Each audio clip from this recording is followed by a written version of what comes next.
Welcome back to Plot Points. You've seen us doing some different things the last couple of weeks as we work through players who had real-life events, and we always prioritize real-life events, and I hope you do as a viewer, because you know what?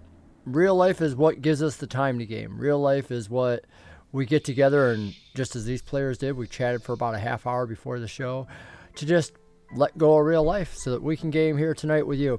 So I hope you're ready to join us for a fun-filled time as we get back in the swing of things. I want to start off by introducing the player of Griffin, Eric, and then he'll call out on somebody else to shout out and say hello. Take it away, Eric. All right. Thanks, Sean. So, oh my God, I'm so glad to be back. Sorry, I've been missing for a good, what is it, a month now? It's kind of been, as Sean was saying, life happens. My work schedule is kind of chaotic right now, but I'm in the process of trying to get that fixed. But yeah, just super happy to be back, guys, and to start playing this character again because I've missed him so much. But other than that, I hope this is going to be an interesting session. No idea what to expect, so it should be fun. I'm going to go ahead and send it off to my friend Brock. Hello, everybody. Glad to be back again this week. Glad to have Eric back this week. Glad to have everybody back this week. Hopefully we got a good night of gaming in store for you. Like he mentioned, everybody's life is hectic, with it being summertime. We got vacations and such, and just a lot going on, and hopefully you all bear with us, and we'll continue to keep cranking out what we can. I'm gonna pass it on over to Mike. Hey guys, as everyone else said, I exist in real life too. I just wanted to make that clear. I'm happy to get back to play. I do exist. I'm gonna get back to playing Wolf and continue trying to be the adult of our group. But while we're talking about, why don't we send it to the oldest person in the actual group, right? Verdic, oh, old man. Am I Wow. the oldest one? I don't know. Maybe Brock. You're the oldest in the Depends party. if we shake the Am I jar. the oldest in the party? You're oldest in the actual character party. Oh, the character. Yeah. No, I don't know you're who's totally oldest. right. He's definitely he's older than I am in real life. He's definitely the oldest guy. Oh, what about So, Anna? This is going to sound very vanilla as far as She's in a what bottle. I'm She looking doesn't forward exist. to, but I'm just happy to be back too. It's pretty much going to be the same answer as everyone else. I'm really excited about it. You get down sometimes and you get covered in life, and it kind of like hands out of the ground, right? Try to grab you around your ankles and it pulls you down, and you get a little bit less social the less and less that you do it. So, I was already getting that feeling in the back of my head, oh man, feel great. Oh, I'm going to do it. As soon as I sat down, I felt better again. So it's one of those things where you have to get back at it and you have to keep doing it. So I am definitely glad to be here. So what you're saying is you got knocked down, but you got up again? That's it. And that's all Then you have we're to gonna do. hold you down. Now we're going to hold you down. That's The it. I was Tate about to say, mantra. Brock is about to start going here. Tub thumpers. We actually don't have a name for this group yet. No, No, No, we we don't. we don't. sure don't. Unlike the other show, which, I chose not to continue when we came over here, which really should have just been called the We Kill Quest Givers group. It's like, of course, we did bring Eric, so that could still happen. I mean, Eric, are we going to be killing Only any if he's quest drunk givers? enough. Only if he's drunk enough. Kitty. Exactly. Is that a challenge? Is that an invitation or a challenge? Should we, Well, don't tell a sailor that you drunk enough is the thing, because that won't end well. Oh, my. Kitty, I don't need you. I'm Yes, getting old. I take can't your hang tail, like go that by. anymore anyway. Go by. I have 2 beers and my head starts hurting. It's that we get older and wiser. Kitty, move along. Take yourself along. wants to be part of the show. My goodness, that's it. They're like, oh, you're talking clearly. Other voices. Clearly, it's all You're about talking us. about me, of course. Hello! Oh my Oh, goodness! That's our guest player for the night. Oh, you're earning Dad. See, we're gonna give Dad some plot points for that. I said, hey, Pastor Sean's here. You want to wave at him? Yes. Oh my gosh, my favorite person. I missed you so much. Yes, hi, puppy. Yeah. Ariel, 18. She still has the petrified wood that you gave them. She still has that. God bless. That'll outlast us all. It's already millions of years old, and it'll just keep on getting older with us. We'll be turning petrified and that thing will still be here. Alrighty. Kicking it off. We left off last session for our players that may not remember. You were on the ship. You were headed east towards the Lazar Principalities. You had finished up, chosen to leave the island under heaven, heading east. You had spoken with your individual who talked about the next mission, and he had talked about sending you to Kyrie, the Mornland, actually. The land where what was formerly Kyrie, the jewel of all Galifar, the nation of technology, the nation of beauty, the nation of advancement in art and everything else. But of course, being that jewel, it was the hardest hit during the War of 100 Years. And at the end of it, it's also what ended the war when the magic wiped out the entire land, supposedly spilling out from the center and rolling out up to the very borders of the land, where from what you've all heard, that magical force that took it out is still there rolling away, just stopping at the edges. But of course, that could just be rumors and whatnot. I don't know if Blaze in his travels ever went by there, because he's actually from the southeast of the continent, Kabara. And I don't know if he ever went by and saw the Mornland. Did you, Blaze? I'd say he's been past there a couple times. Okay. He did quite a bit of traveling. I know that Verdic's character and Anna are from the upper northwest, near, a good ways, but nearer to where you guys all were previously, near heaven. And Den of Wolves, the Tabaxi, actually had never talked about that. Perhaps we should start around the campfire with you guys having a brief discussion about the first time that you ever saw the Mornland, if that's where you end up going today. Never putting it past the players to hijack the story and go in a different direction. So anyways, you guys remember when we went to Vegas? Had a great I don't remember that at all. That was that good. What is this Vegas? He had a bit too much to drink. There's no such thing as too much, please. Never. No. But we went on that trip, and there was the giant hand thing. You guys remember that? Hand thing? Yeah. They float in the water, bigger than the boat. Oh, right. Yikes. That was when we were on our way to where was it? Oh, come on, Griffin, you have to remember. Oh, please, I barely remember anything. But then that also depends on what I was drinking then. But, yikes. I don't really... I do remember some hand, unless that was somebody slapping me. I don't know. Who cares? It was a good time, I think. Blaze, as he shrugs and is like... That hand was big enough to knock all your feathers out. Oh, please. Well, you're probably right, but I'm not going to admit that. Thank you. The only other thing that probably should have been knocked out, says Anna, who's at the campfire, was Slappy. And she quickly recalls Slappy when he had been declaring that he would never go back to the bottle, while Anna says I was still trapped inside it. But I never hear enough about that from you. And she looks over at Verdic. How exactly did that end up?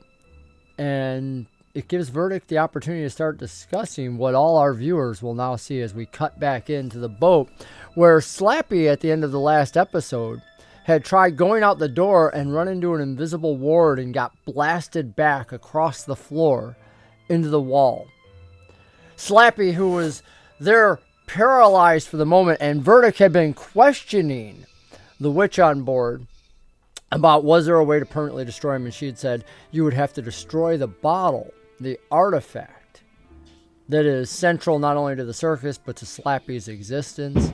And she says such great powers, you might find something along this mission that you're going into the Mournland. But she goes, that's actually the place where the Maker started. And when she refers to the Maker, she quickly describes that she's talking about the House of Making. One of the great houses who actually created the Warforged. House Cannith is known for designing certain things and dabbling in magics, and she feels that possibly there might be things there for unmaking as well that could help you out. From up above, there's a call out, ahoy. And then there's some shouting back and forth about what is being seen. At first, it's a ship. The witch suggests that we all head back up on deck. She's going to go check on it. Slappy's still laying there, his eyes kind of spinning in his head and whatnot. Start heading that way. Are we just leaving him there on the ground? And are we sure that this word's going to hold if we leave? Oh, she says it absolutely will not. The word's only up while I'm in here. All right, so I got to banish him then. I will attempt to banish Slappy.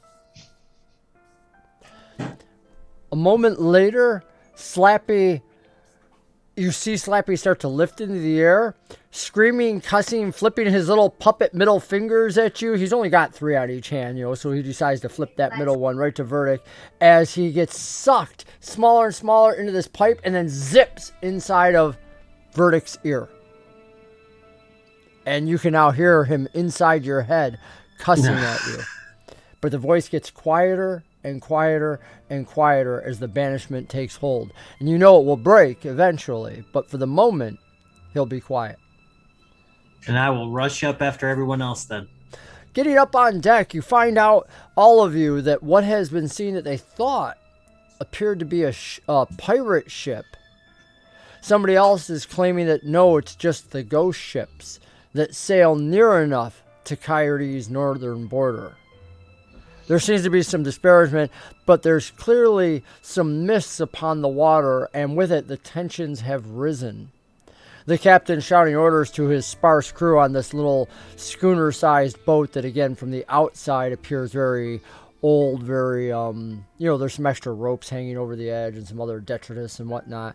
And you now, of course, know that this is all part of the captain's optical illusion. He just lets people think it's a wreck, but it actually is much more sturdy underneath, more streamlined beneath the water. He gives them orders to sail directly into the mists and just tells you all that we're heading south. We'll be heading for the shores near enough to Kyrie, but he goes, I won't sail directly there. He goes, it's too dangerous as we get close to it. The veil doesn't keep everything back. And as he talks, you realize that some of his crew hasn't been there either because they stopped to listen, clearly not knowing for themselves. And you see one pass another one, a couple silver, obviously having a bet on whether or not the veil exists.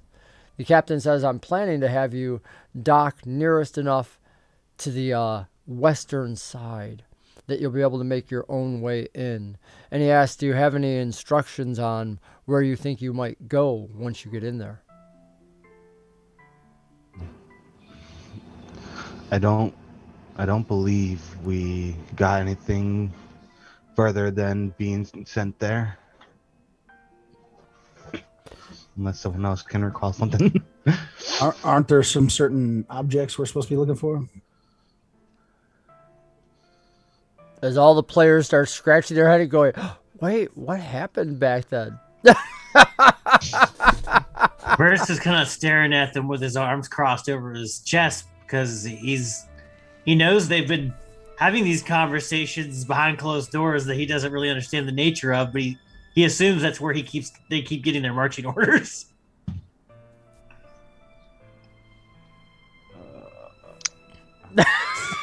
Griff's just looking for another drink right now. I remember, I recall them telling us that they would send us there, and we would. I thought they said we would get further information when we got there. Den of Wolves gains inspiration for the night, having correctly remembered what you're supposed to be doing. You are actually searching. Somebody also redeemed inspiration. Yep, and that was Shade redeemed it for Verdic. and got Okay. that. Did we get another one? Nope. That's the only one so far. Yep. Let me put that onto onto Den of Wolves. Inspiration. There we go. I got that little bugger that was flying behind me for everyone who was watching it. One of the things, Blaze, that you take note of is Rifle, who is over on the deck, or excuse me, on the railing on the side of the deck closest to the mist. And Rifle has his usually relaxed, like nothing bothers Rifle attitude. You've begun to notice a difference. You spend enough time with him now. His tail is incredibly bushy. Something is bothering the cat, even though he's still laying down, hanging onto this railing as he looks out at the mist.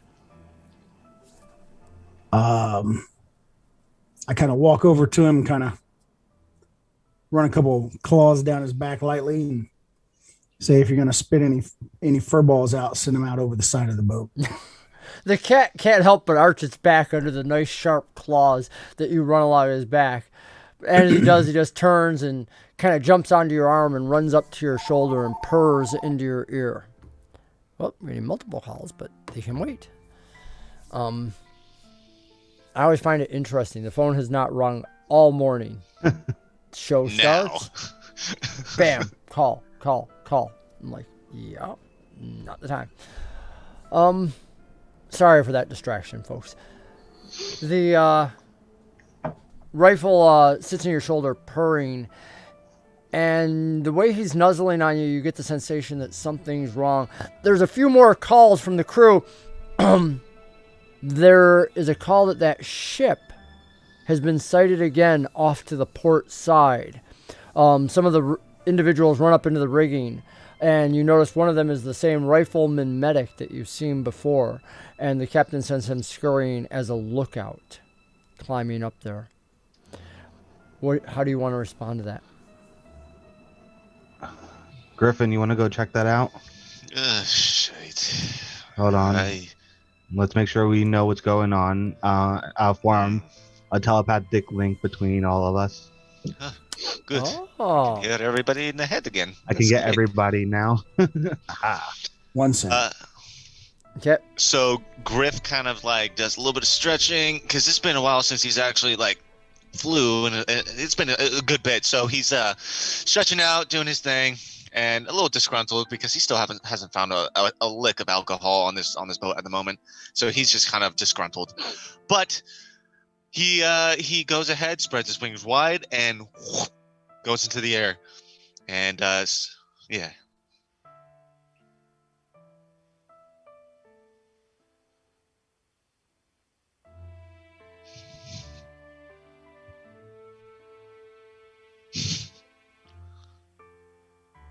Nice.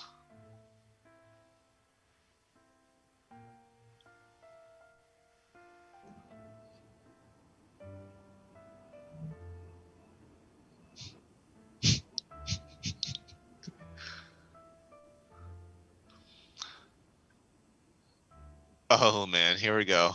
Can I quickly cast a mage hand to just try to soften his fall into the ocean?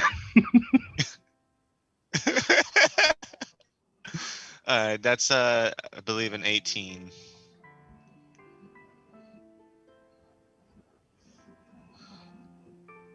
Yeah. Really? He probably just Hold on. yeah. Let me fix this real quick. It's the Beyond 20 thing probably. Yeah, it's. Hold on. Oh, was it me? Oh, so sorry about that, friends. Thank you very much for that, Derek. Darren, appreciate that. Yeah, so our viewers weren't hearing me at all. I apologize. I had turned off my mic. So if you ever see my mic not lit up over here, you're more than welcome to yell out and be like, turn on your microphone. I turn it off, Hey, that Sean. way when I'm typing it doesn't go through. Yeah, go ahead.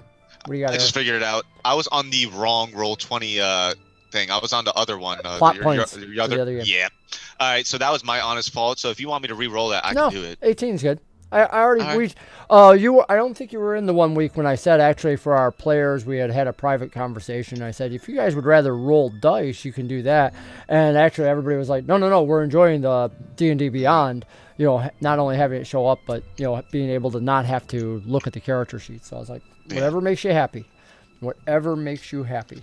I don't think we have any troubles where we're gonna have people like picking up the dice on a 1 and turning it to a 20 and saying, look, it's a 20. Yeah. I think every Amazingly, all week the past couple weeks, I haven't rolled anything lower than an 18. Oh, strange. Isn't that hot? You know, the life is great right now. even with the player next to you would have swore it was like a 10 a moment ago. If you squint really hard, last anything words. looks like a 20. He actually squawks really loudly, cusses in some of Griffin's own terms as he catches onto a lower rope right before hitting the deck and swinging over and skidding across the deck on his little Kenku chicken legs across the deck, but landing with great style. So proud.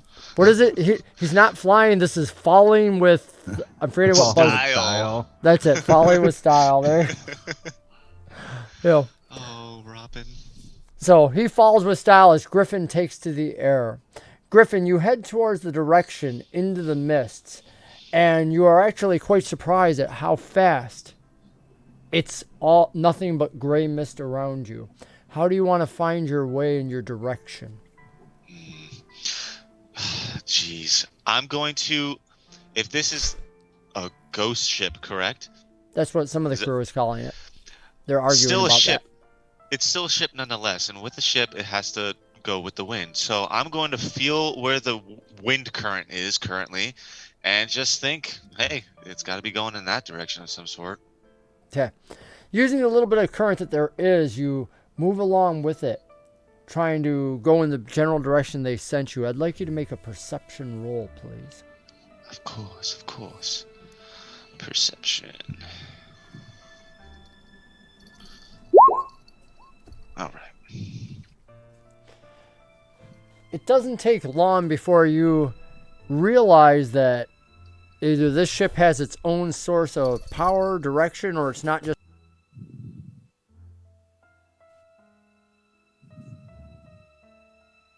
You turned your mic off, by the way.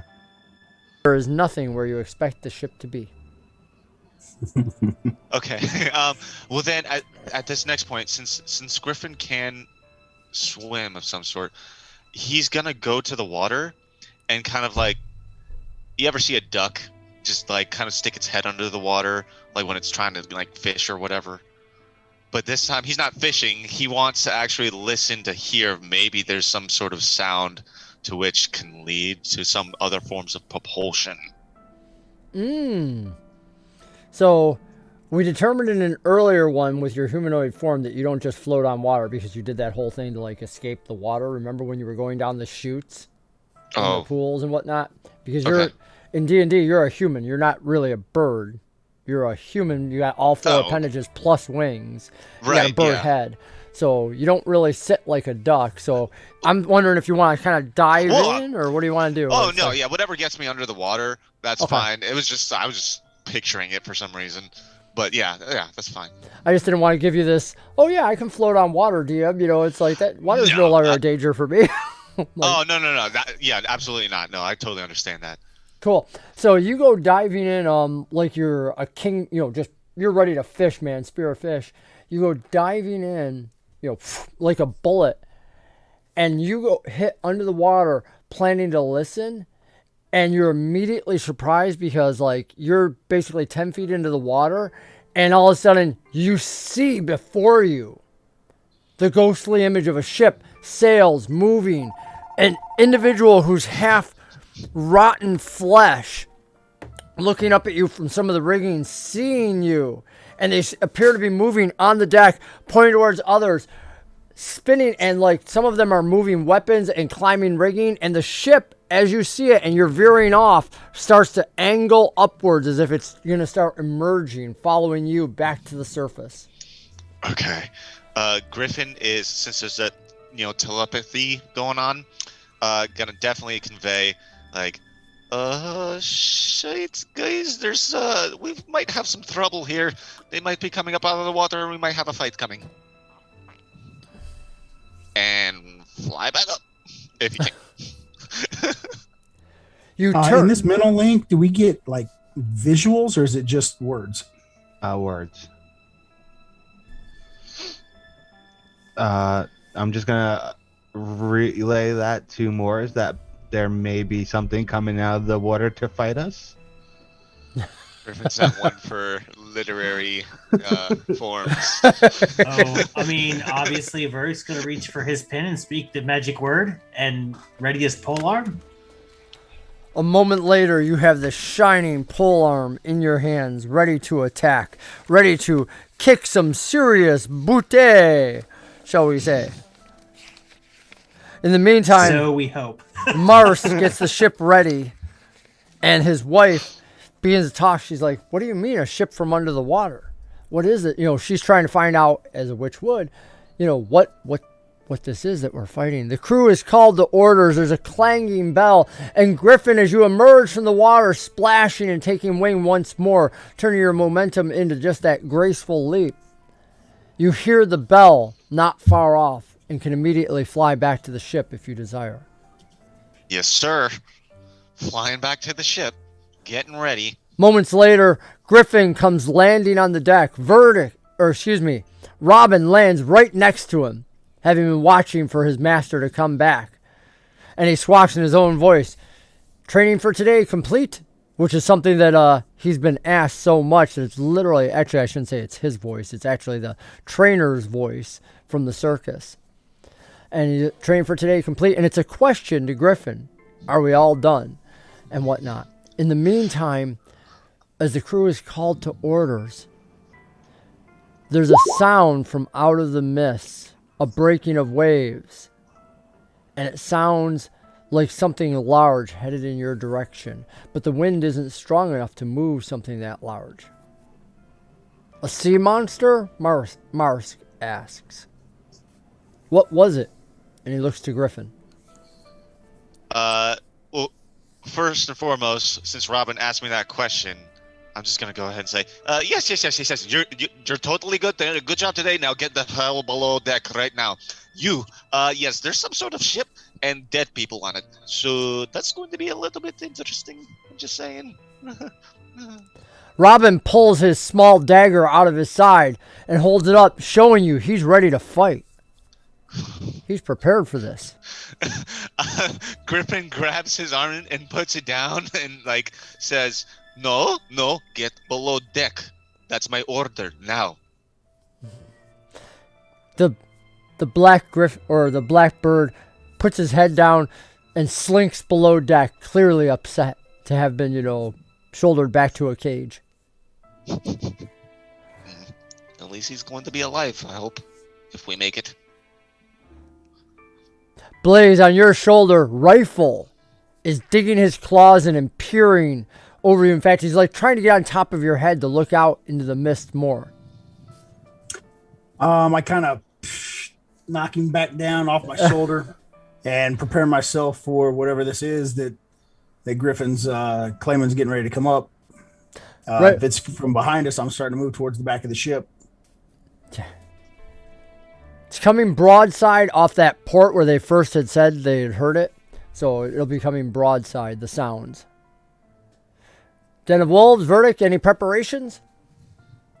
I'll just get up to that side and just be ready to possibly throw some psychic daggers at things. I don't know. Verdic will follow Den of Wolves, and then I will cast Bless on our giant Dragonborn friend. You call the spirits, blessing him. You feel this come over you, Blaze. Your cat Rifle, on a barrel nearby, hisses, arched back. Griffin, you stand at the ready. Den of Wolves, looking into the mist. Den, I would like you to make a perception roll, please.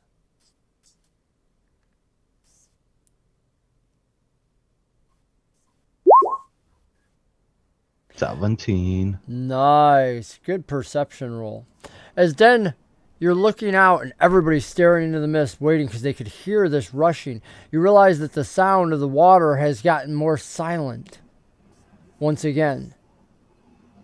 You notice something that the others don't, and that is that the water lapping towards the ship, the waves, it's a cross wave. They would call them rogue waves when a wave comes in the opposite direction, but these are almost rogue waves going against the direction as the ship sends out its own, moving forward, and these come lapping at you, and it draws your attention beneath the water where you see something similar, a ship beneath the water. Even Griffin, who had seen it emerging up above, is looking high. You, Den, though, with your cat eyes, notice this on the ground underneath you. The ship is beneath you. Oh shit! I yell out to Mars that it's underneath us. It's underneath us. I don't know what to do.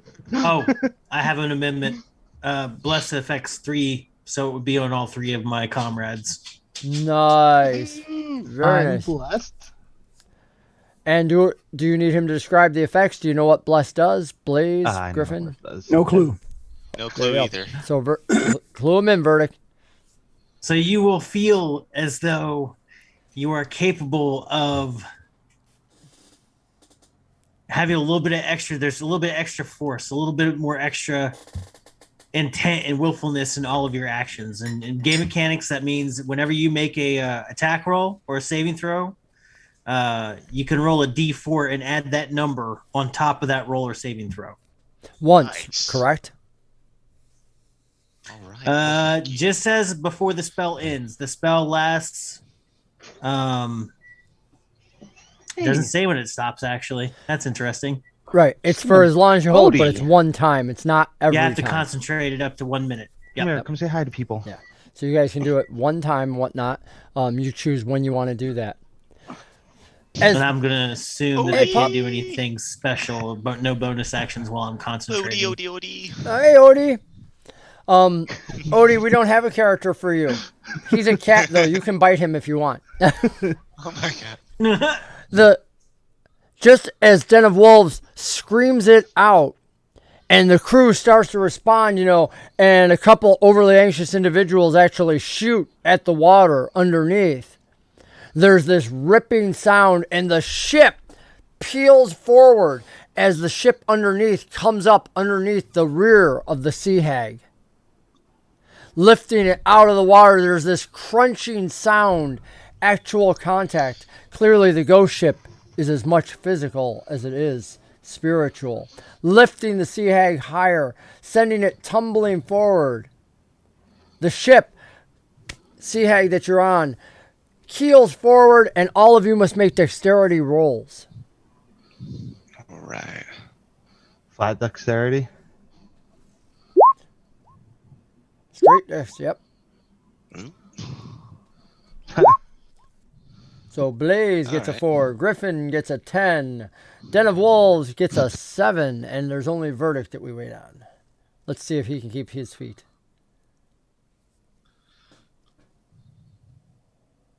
Well, that was a dexterity saving throw, right? I just said a dexterity roll, but I'll take either one. I'm all right with that. It was supposed to be a dexterity save originally, and then I had said just dexterity check, so I was like, we'll just leave it at that. It's all good. 14. So, all of you, as the ship gets put forward, end up losing your feet, including Verdic, who held on about the best. But when the ship, who could expect the ship to be lifted up 10 to 15 feet in the air and go sliding forward off of this other massive ship behind it? Your ship goes sliding forward, the sea hag coming off, remaining afloat for the moment, but onto the back of the ship pour these almost undead zombie-like creations. Grayish, pale skin. 3 of them pile onto the ship, screaming, bearing cutlasses, and rushing towards you. Roll for initiative. So, in my attempt to maintain my concentration through this mishap, I'm not gonna. Can I just forego rolling initiative and just stay in the back and try to maintain concentration since I fell? Sure. We can do that. Yeah, I'll just role play that and just be like, he's holding his pole arm, his eyes are closed, he's trying really hard, he's on his bottom, on his bottom and on his feet, just laying back, trying to keep the spell up for the duration of this initiative. Okay. So we got Den, Blaze, Griffin in. Where are you at with roll your initiative? Would you please, Verdic? Sure. 16, 17. That's funny. Yeah. 15. I want to say real quick. You said bless is for one roll. I thought so. Is it not? The spell It's for says 1 minute of concentration. it So says it's for saving whenever throws you and make attack a saving rolls. throw or attack. Well, it doesn't say enemy; it says target. So I thought it was my guys. Yeah, the targets that I cast the spell on. So any of you guys make an attack roll or a saving throw, you get to add a D4 roll to that. Yeah. Oh, so it's continuous. Continuous for 1 minute. Okay. So therefore, we might have not been knocked on our butts. Well, I thought it was just a dexterity roll, and that's okay. We could just roll with that. Yeah, I'm happy to take the penalty to maintain the spell to give you guys a couple rounds of D4. Well, up to 10 if it's a full minute, so we'll be good. Yeah, that is so I'm just doing beautiful. that for the team. If you roll it whatever way, obviously never question your DM's ruling to the point where you That's argue. right. But you're always Yeah. allowed to point out something just because I wanted it to be worth your spell slot. Amen. That's it. And I always love it. That's why I kind of ask the questions rather than, I ask for verification because Lord knows you can't remember everything. And He is gracious. Thank you. That's most excellent. Very good. Also, since we're asking questions, I just got one quick one. Sean, so, okay, mage armor, right? Uh-huh. Is that only I cast on other people, or is it possible to cast on myself? Possible to cast on yourself. Wonderful. Okay. I was so confused because, on the description, it said that you touch a willing creature. Which is you. Am I a willing creature? Yeah, you All right, are. cool. That's exactly the concept is that for mages, it's like, because you can't wear armor, it's like you put mage armor on yourself and bolster yourself up. But you can also put it on others, too. Just Correct. as another person who reads too much D&D books, your version of it can only be used on yourself. Okay. Your because you version? can cast it at will. He got it through the invocation, Oh. I yes, think. that's correct. Is that what's called? Invocation? The shadow armor. So it's not Oh, actually okay, mage so it's armor, not- but it's mage armor. Well, get- this okay. one says mage armor, though. Yeah, because it's the spell. But if you look in your Oh. feats or features, you should see it. So Just because we made that mistake before, because it's a little broken, because it's at will. So you just never have anyone without it on. Let's see. So in other words, he doesn't have the mage armor okay. spell is what we're Yeah. clarifying. Yeah, because It's, you can cast it at will. Yeah, it says Armor of Shadows. You can cast mage armor on yourself at will without expending a spell slot Yep. or material components. There you go. Wow. Look at that. So there, Do we you've answered have, the initial uh, question on A myself. setup on positioning as we go, because as I was running towards the back, would that put me towards the front of the guys coming on the board? I can make you a map if you want me to waste the time doing it. Give me one. No, I just need to know, are any of my teammates in front of me, or is it only the enemy? Dragonborn. They're coming in from the back of the ship.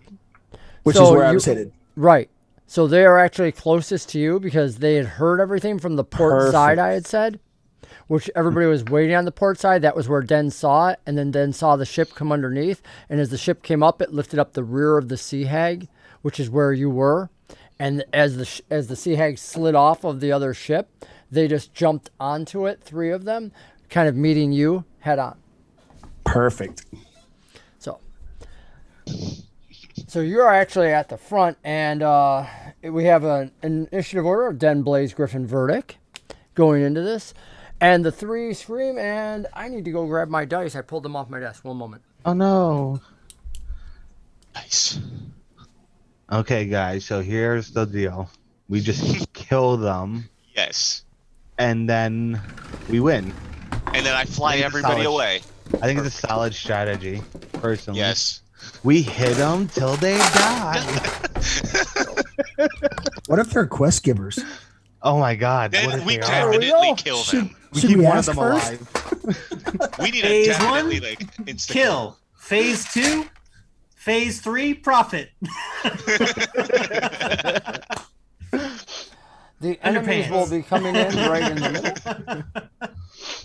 So, my Den, God. you are up first. You have slid towards the front of the ship. Blaze, you have slid towards the middle of the ship. Everybody else is at the front.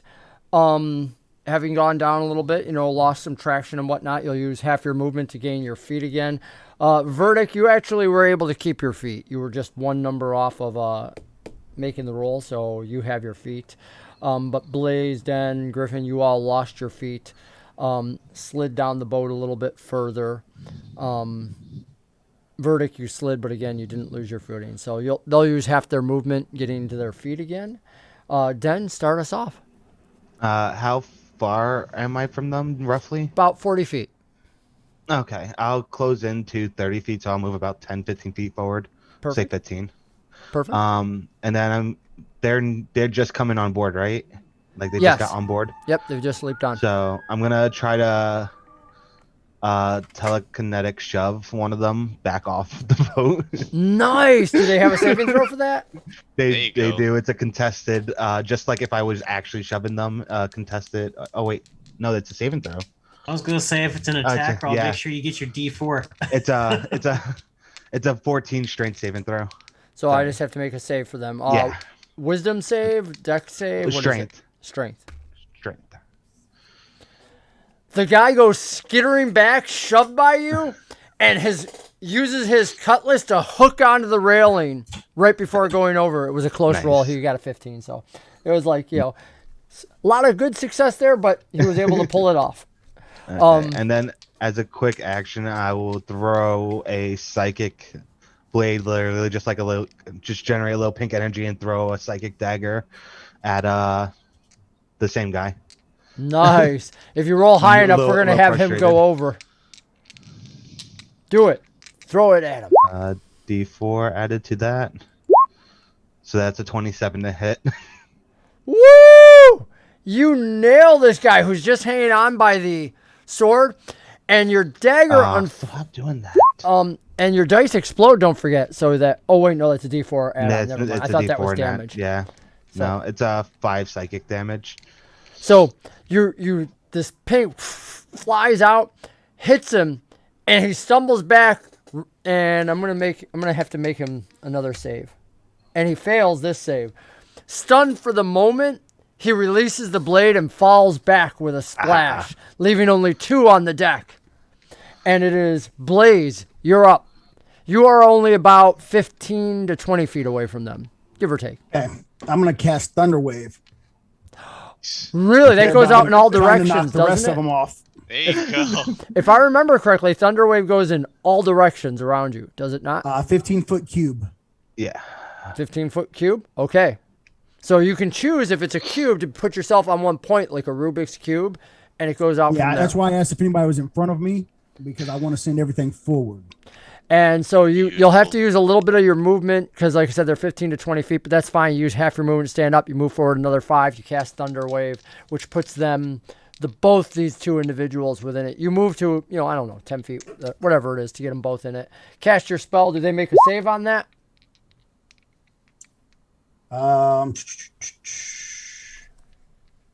Constitution DC 14. save. What against what number? 14. 14. So they get half, or they just take damage. What is it? We've got. I just had it here. Hold on a second. Nothing. On a failed save, they take 2d8 thunder damage and get pushed 10 feet away. On successful, they take half that and they're not pushed. It also pushes any objects that are unsecured that direction as well. They go skittering off the edge of the deck, flying backwards into the water. All 3 have been successfully removed from the ship by your blast. The witch of the boat, Marsa's girlfriend, actually says, "Great idea," and she begins to chant as well.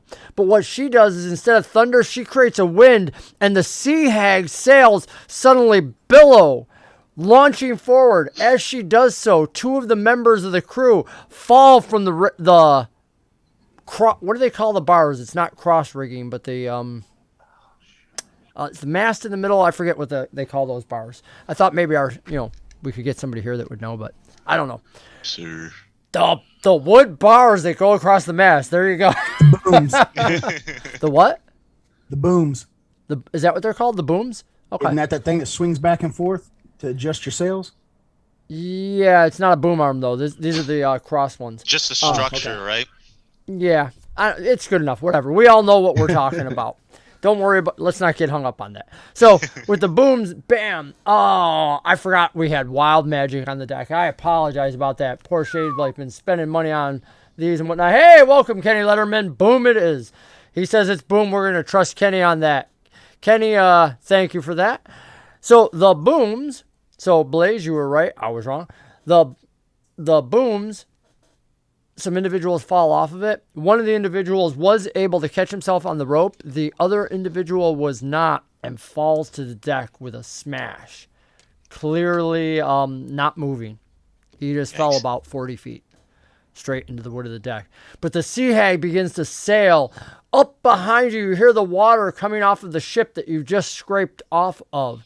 Mars appears to be incredibly angry. He's yelling something about, he goes, we have no rudder control. He goes, and his witch girlfriend continues to bend the wind into these sails, forcing it where she wants to go. And the sea hag, unlike the usual smooth sailing that you're used to, is limping through the water, being pushed by sheer force alone against these sails. Mars is yelling at the individuals to get back up into the rigging. What do you do? I follow up just like a hype man behind Mars. He's like, get back in the rigging. Yeah, get in the rigging.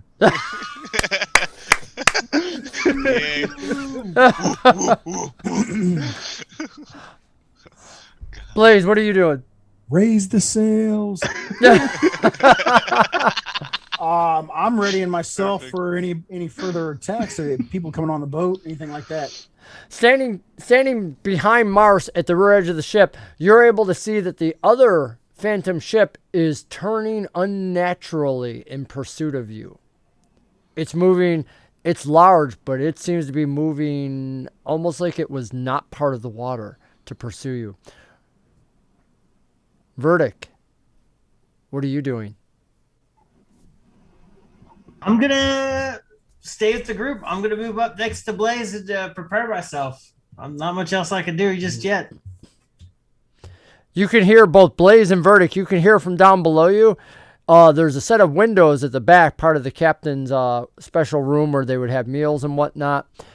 And you've been in there before, along with Robin. And it's Robin's voice beneath you, calling out some choice words of Griffin, shouting at the enemy. Because while he's below deck, as his master said, he wasn't going to stop looking. Oh, God. So Griffin is just gonna let Robin do his thing, because clearly Griffin does not have time for Robin right now. He's kind of concerned for the well-being of everybody at the moment. So he's Griffin is actually going to real quick cast the mage armor on himself real quick. Okay. And that's going to look, I think I do remember one time when we were in that like nothing but darkness place, I did actually use mage armor, and I did describe it as a like flame looking everywhere kind of thing, like wings. It's like a slow moving flame. Oh, very nice. If that's okay. Sure. Yeah, just a very slow moving flames going on. And then Griff is going to use his movements to just get to air, because that's where, you know, he feels the most comfortable, where he feels the most useful. So he's going to go airborne. Yes. Okay. Do me a favor and make a shot the most in the air. Do me a favor and make a dexterity save, because she's bending all this wind in here, which is making the air very unnatural. And I want to see if you get tossed into the sails. Did you say dex save or just dex? Make it a save. That way you can use your blessing bonus. That's correct. Okay, and the D. Oh, dude. Well, I Sheila. mean, do I need to? Hey, you get it either way. It's for the whole duration, man. Let's just see just how good it is. Go ahead, roll that 4 and see if you make it a 24. Yeah, it's a 1. Who cares? It's over a 20. 20, You like literally sail up, feel this wind bending, and you're so used to rolling even in your sleep and moving with the wind that you use this to launch yourself further, diving between the sails and up into the sky above to where it's normal air. From there, you have a good vantage as the sea hag is pushed forward, her wind blowing out some of the mists. And where you're chasing and where the ship is moving to, the chase goes on 1 minute, 2 minutes, 3 minutes. Verdic spell is long gone now. 4, 5, and the ship behind it is closing in, closer, and it's looking like it's not going to stop. The front of the ship appears like this open maw, where usually the masthead is just a row of teeth going out the front of it, and it's looking like it's going to be ramming you from behind. Suddenly there's a call from up in the nest. Straight ahead, rocks in the water. Griffin, from your vantage, you can now see exactly what it is. The wind that she's been blowing and the mist were covering a rocky shoal coast. And now, from your vantage, you can see that it's an entire cliff face. Broken rocks beneath. And the sea hag, this small boat, is headed straight for it. Yeah, go ahead. Go ahead, Verdic. First, gonna look at I'm assuming on this ship, the wheel is out in the open, right? Yeah, you're back with Blaze, and Mars is at the wheel of the ship, and Den of Wolves is standing right behind Mars. I'm gonna get up there next to Mars, and I'm gonna grab the wheel and pull it as hard as I can to the left to try to get us to move out of the way a little bit of this rock so we don't hit it head on. So, literally, you hear the crow's nest yell something about rocks ahead. You go over there to try and bump the captain out of the way and take the wheel, which immediately comes into an opposed shove. So make we're going to consider this a shove grapple check with the captain, Mars. I mean, I'm trying to grab the wheel, not him, but if I have to grab him, I will. Right. I realize you're going for the wheel, but I'm not sure the captain is ready to just relinquish command of his ship to athletics. You. See if I'm fast enough to grab it from him here. You absolutely grab the wheel, and while Mars is like, what the hell? You literally start spinning the ship and whatnot. Then, Blaze, you feel this lurching underneath there's a vibration in the wood under your feet for Den, Blaze, right where you're at as he does this. And there's a crunching sound as what was left of the rudder snaps off as he spins it fully to the left. The damaged rudder from coming off the ship is now ripped apart. The sea hag actually slows as he pulls it over, lurching partially to the side. The wind still blowing, now is hitting it at a cross rather than straight behind it. Verdic, you've been successful in turning the ship more towards the port side, turning it over. Griffin, Verdic, Den, Blaze, what are you doing? Can I see the part that broke off? No, it's underneath the water. It is Okay. the actual rudder underneath the ship. Yeah, I was just wondering if the other it ship. I'm sorry, Blaze, what was your Can question? I see the captain of the other ship? No, you can only see the front of the ship at the moment, and it is large and higher up. Actually, can Griffin see like who's at the wheel of that ship from a bird's eye of some sort? I'll give you a chance. You can certainly try. All right. Do you want me to roll perception for that? We're going to figure that during the minutes you were flying around. Yeah, absolutely. Perception seems like a good number for that. All right. Heck. Well, all right, you already rolled it. Good. Is that your final number? As far as I know, yeah. Okay, great. You have been flying back and forth, zipping around during these minutes, and you've dusted by a couple times, and you've noticed that the entire crew, which all looks like this somewhat undead, misshapen individuals, as you've gone back and forth, you've seen one that seems larger than the others. It seems to be giving a command, so you're pretty sure who it is, though you can't see him right now. So you failed the roll to see him at this moment, but you're pretty sure that during your flying back and forth, you know who it is. Okay. All right. Well, Griffin's intention right now is to find who is ever at the wheel and to get a shot of some sort. That's his intention. Okay, so you're going to peel off from now seeing the thing in front of you, flying back, getting a shot at them. Verdic continues to control the ship and has successfully moved you, turning the ship. Blaze, Den, what are you doing? I'm pacing frantically. Anxiety is really getting up there. I am not a ship person. You know, As He's much as I want pacing to with be. all this movement. That's impressive. Do you see any full feline agility just across the entire ship. like any barrels of oil on deck or anything like that? on board the Sea Hag? Yes. I don't know that they really... There is 2 barrels of gunpowder. Would that work? Okay. I try to see if I toss one of these into that big maw that's coming up behind us, if somebody can shoot it with a flaming arrow or something, maybe blow it up. Ooh. There you go. We still have that telepathic link, correct? How long does that last? It lasted for, hold on, let me find the roll real quick. Believe I rolled a 5, so 5 hours. Nice. Yeah, so there you go. Bet. Plenty of time. Well, then we're still in business. Yep. Can somebody get me a light over here? Yeah, 5 hours. AT&T of all of D&D. Yeah. Yes, crystal clear. Where combat Griffin's lasts gonna 3 hours. He's going to definitely respond to our scaly friend over there and say, just give me a clear shot. I just bend down and grab one of the barrels and heave it up over my head, and chuck it with everything I got right towards the center of what looks like that mouth on the ship. Okay, it's an improvised weapon, so you don't get to use your proficiency, but you may make a dexterity roll. Oh no, bless his gun. Crap, no.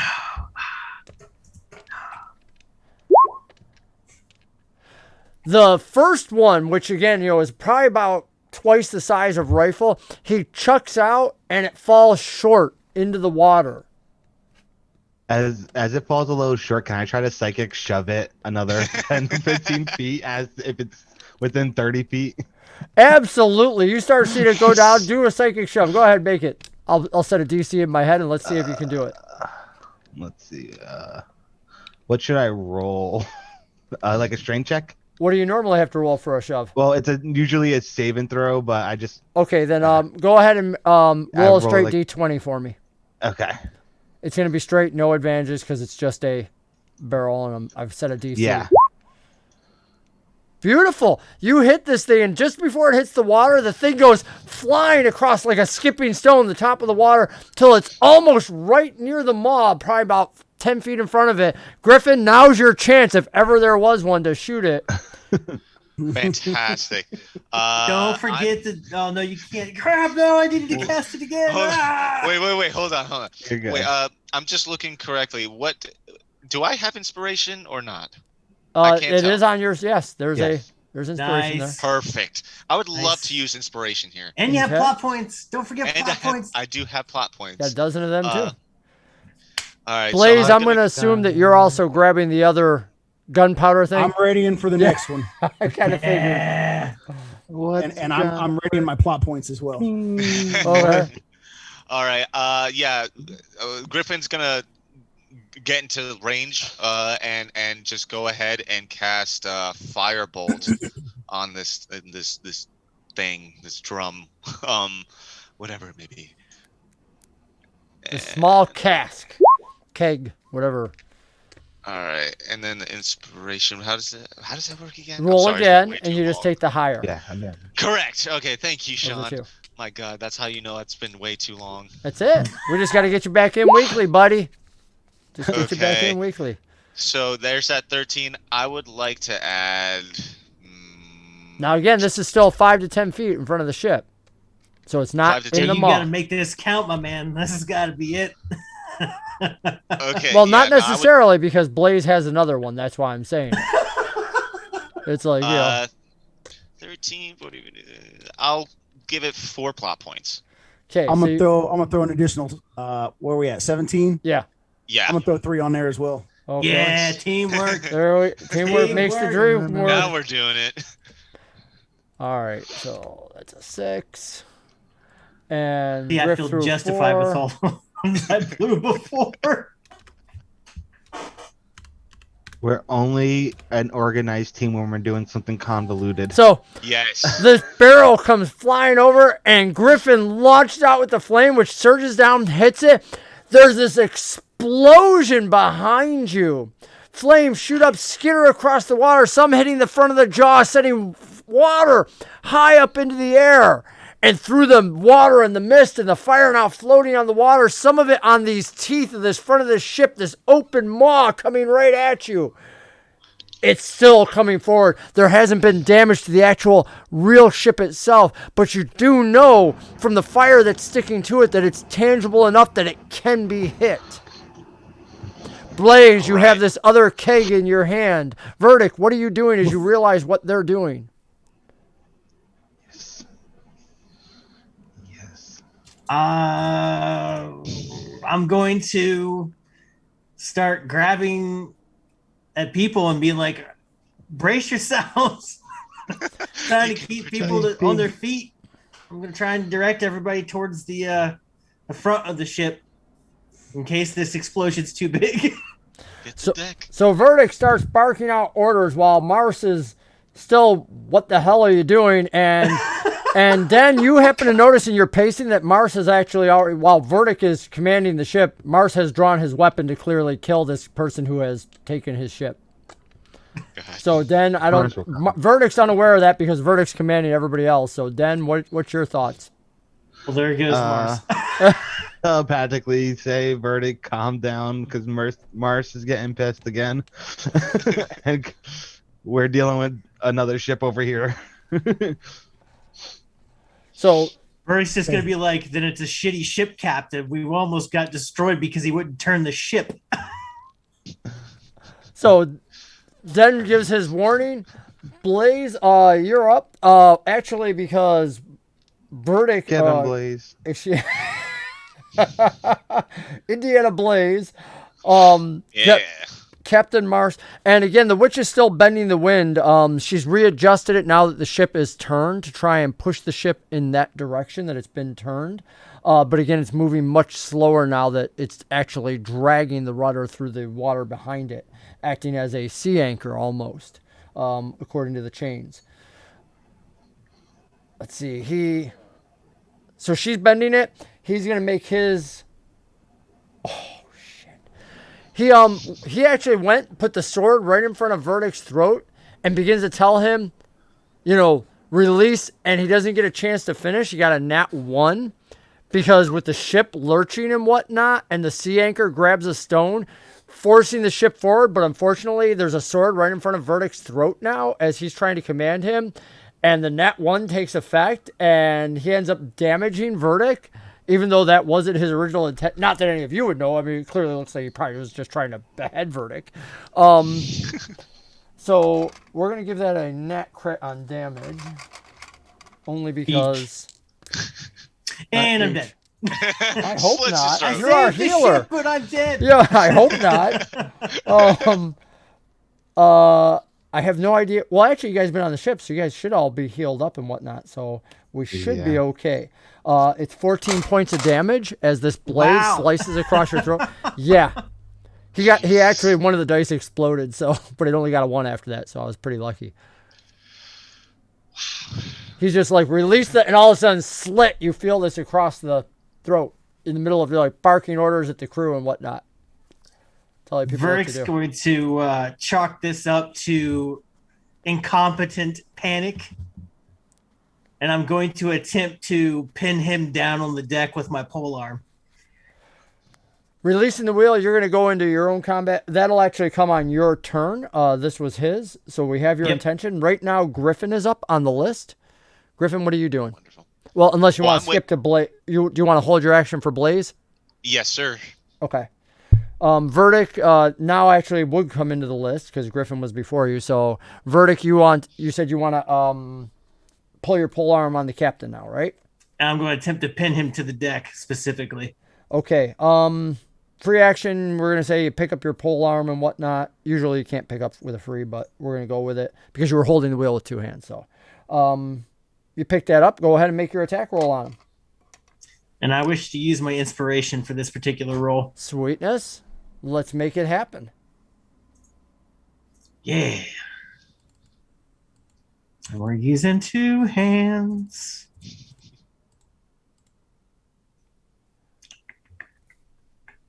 I got to figure out which roll it is. I have a list of them now. And as he lets go of the wheel, of course, the ship tries to right itself, being pushed by the wind, which sends the deck moving the other direction, making it difficult for the rest of you.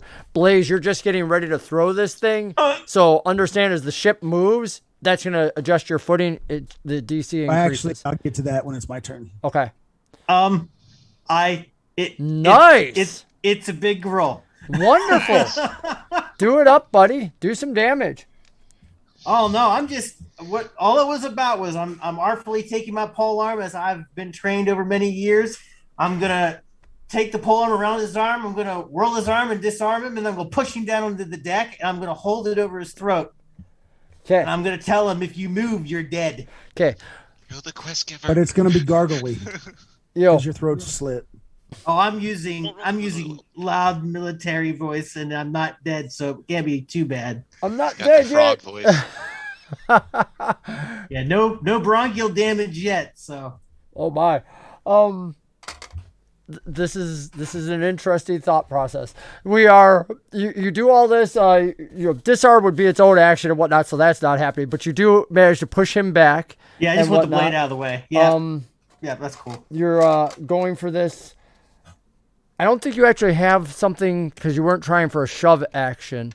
Do you have something as a paladin that allows you to put people on the deck and pin them or anything like that, or just something that you're artistically trying for? I do have the master bonus attack that I could use with the blunt end, but I guess I was being too descriptive. No, you're not too descriptive. I just need to know the difference before. I'm happy to make other additional rolls if need be, if we need to. No, they'd be separate actions. I just don't want to kill the guy. I'm trying to make sure I have him in a prone position. And 5e has this beautiful thing where you never have to automatically kill somebody. You just say, I'm going for a non-lethal. That's it. You do damage. You're doing damage the same way, but even if you bring the person to 0, they're not dead.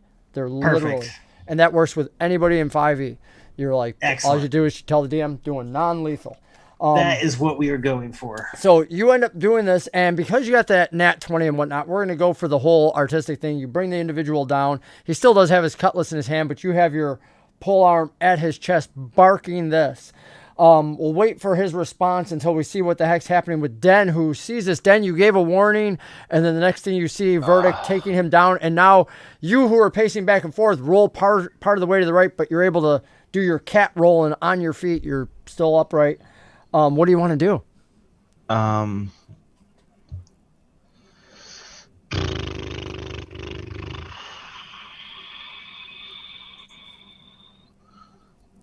This is rough. I was planning on just helping with the thing, but now I feel like I can't.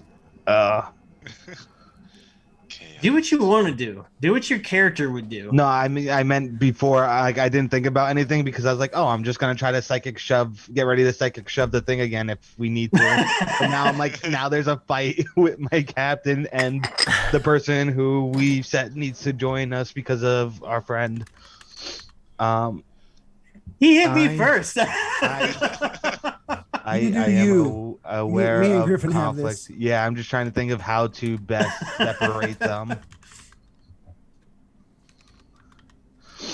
I mean, obviously, you can see I'm not attempting to actually kill this guy.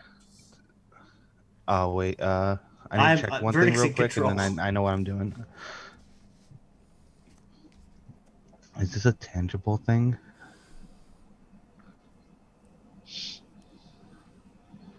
Yeah, because you can manipulate objects with it. I'm going to attempt to put an invisible mage hand in front of like Verdic's weapon to potentially make it so he couldn't actually hurt Mars. Man. Unfortunately, Verdic was really clear about the fact that he wanted him pinned to the ground, so I want to honor the player that way. I just meant like in his... Not trying to push him off of it, but I don't know if he has a weapon straight on his face or anything. It's at the chest. So you're trying to pointed at the chest. Hey, it's invisible. You could wrap it around the shaft and whatnot if you want. He wouldn't know about it. That's true. Yeah, if you're just testing whether or not Verdict's actually sane. Yeah, I'll do that. I'm just trying to think of trying to keep a way of potentially less lethal That's combat fair at this because you point like for now. yeah, that makes sense. That's in character because you still don't really know Verdic. So Yeah. are you? Yeah. If I understand, then what you're doing is you've cast the spell, you put it on it, but your ready to action is actually should Verdict like make an attack, you're shoving the pole arm out of the way, Yeah. trying to do an assistance for Verdict, trying to do a Yeah. help action basically. Okay, I just want to make sure I understood really what you were going for. Okay, so then Blaze, you're up. Okay, so just going off the failed attempt, obviously this is not something he'd ever done before. Now he's got a little bit more experience under his belt. He knows the weight of the container, how far he can throw it, There we how go. so in the psychic connection there, he takes his hands and he wipes off on his vest. He's like, that one was wet. Reaches down after he gains his footing from the ship, twisting again. Heaves this next one up over his head with the proper aim, and then As the ship goes, right to the mouth, like dead center of the mouth, because now it's closed in even perfect. further. you do have inspiration you could use. I do. You want to use it? Yeah. You do. You have a D4 you could throw on there for free too. I mean, you got the bargain. I'm gonna see what this roll is. I'll use the inspiration. We'll roll twice, but I'm gonna throw some plot points on there as well. Well, There you you go. got a free D4 sitting there as well. Don't forget. You had Okay. Devil's Inspiration just sitting there. That's a free one if you want to use that before plot points. All right. So now, what am I rolling on this one? Dexterity. Yep, it's a dexterity. You don't get any proficiency because it's an improvised weapon and whatnot. Do you want the D4 as well, the Devil's Yeah, Bargain? we'll do the D4 as well. Okay. Right. Not bad. Yeah. So that's a 16, and then I'm also going to use 4 plot points. You bump that up to a 20. And the ship is actually closer now, even though the Sea Hag has turned slightly again under you, causing your throw to be kind of off. You roll a 20. Is that the final number that we're looking at, everybody? I like it. 20 seems good. Okay, 20 seems good to me, leaving him with the magic number of 42 points left.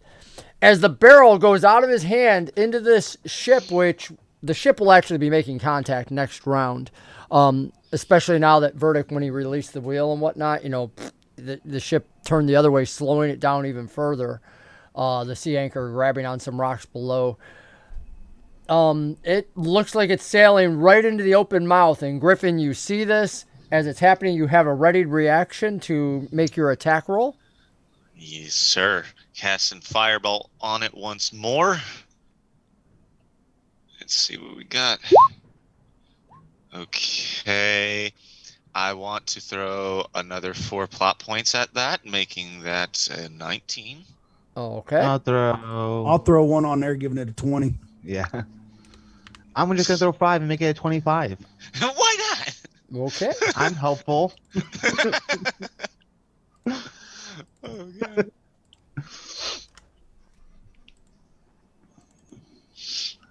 The magic of plot points. This is See, I'm picturing this moment exactly how the end of Jaws was when he's about to shoot the canister in Jaws' mouth. Die, you son of a... and the barrel goes end over end right into the darkness, followed by this jagged blast from up above, which follows it into the darkness. And there's immediate silence before this deafening explosion rocks out, shooting fire out from this open mouth. And then the sides of it come apart, teeth flying through the air. In this massive explosion, which blows Verdic back, Den back, Blaze back, all of you back, the concussive wave has hit something else inside the mouth.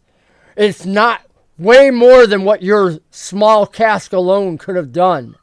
Something else has exploded outwards. I need all of you to make wisdom saves as this ripple effect launches forward over you all. You just hear Vertigo in his head. Well done. Griffin? Griffin. My inspiration. Yeah. Sorry. No, it's okay. Okay. I think, honestly, in this moment, Griffin, knowing how he is and being very vain, kind of assumes that he has that kind of power. And it's like, is quite impressed with himself. And that's to the surprise of no one. Very course. nice. So Blaze makes 17, 18. 18. Oh, that's right, because it's saving throw. Why is it? Wisdom. Right. Yeah, but we don't have that effect up anymore. Verdict's, Oh, okay. Then yeah, Verdict's went out a while ago. Yeah. Yeah, I'm sorry, man. I had to so it's protect 17? myself from getting throat slit. 19 for Den, but yeah. All right, so that's the higher one. And an 8 for Griffin up in the air as the explosion. Actually, Griffin, you're safe because you're high enough. Oh, okay. Because your shot can go, what is it, 60 or 120? I don't even remember. 120, yeah. Yeah. So you didn't have to be close to this at all. Can't as believe this I got a explosion goes 23. out and whatnot. Awesome. So Verdic flies back, again, further up the ship. All of you do. Verdic, Blaze, Den, Mars, all pushed back and whatnot. Then that's an interesting point, because what would happen there, Den, with your mage hand? I mean, is it like you didn't tell it to move technically, so yeah. it's Is it held in attempting place? to like? So Verdic, make a strength roll for me, please. Oh yeah, Armed. I like this. my God. Here we go. Din's my boy now. Verdic's totally gonna misread this as he's looking out for Verdic. Oh wait, that's a saving throw. I'm sorry, that's my bad. Well, we'll take It would have been the same, I think, right? Yeah. Yeah. yeah, So that's well, the same roll. yeah. So there you go. I'll add I'm gonna add 8 plot points to that roll. Oh, okay. Wilda, let me take care of that for you right now. 8 to it. Bam. And as you do, literally, Mars goes sliding out from underneath this thing, and their Verdic is stuck hanging onto his staff as this flash comes, and the staff isn't even into the ground. It's literally hovering above the air, right above where Mars was, which allows Verdic to stay in his place with this massive 23. He's the only one at the end of the ship as Blaze, and everybody gets cast forward and whatnot. Den, you were able to keep yours as well, as this effect washes over you all, pushing many away, but you and Verdic were able to stay there. Your claws digging into the ship, Den. The front of the ship, you and Verdic are able to see, and Griffin up above, the front of the ship is like just in tatters and flames and whatnot. Other individuals. But the clearest thing that you're noticing, both, and again, doesn't matter, the three of you don't have to have ship experience, it's not sinking. There's something wrong when the water's not rushing in and taking the ship down. But again, because Verdic had let go of the wheel and whatnot, you're watching all this behind you when Blaze, you've rolled forward and whatnot, and there's this horrible crunching sound as you hit the mast up there. Rifle's gone skittering beyond you and whatnot. But the horrible sound wasn't you hitting it, Blaze. It's from the front of the ship, which has now hit the rocks and whatnot. Literally, the sea hag goes into them. There's probably about 50 yards between the sea hag, where it's launched into the rocks, and the other ship, which is out there in the water floating without its front. And you see the other ship begin to turn even without its front. Griffin, Den, and Verdic, make perception rolls for me, please. Oh, wait. No, that's persuasion. Nope. That's persuasion. You have My advantage bad. on yours, Griffin. Oh, yay. 1. Please do better than that. Yes. Griffin Okay, cool. and Verdic, Nah. or excuse me, not Griffin and Verdic. Verdic. All right, yeah, Verdic. You've noticed that this ship, which is turning away, shouldn't be able to. You're thinking, how the heck is it turning? I mean, you had enough trouble with this little ship that you're on.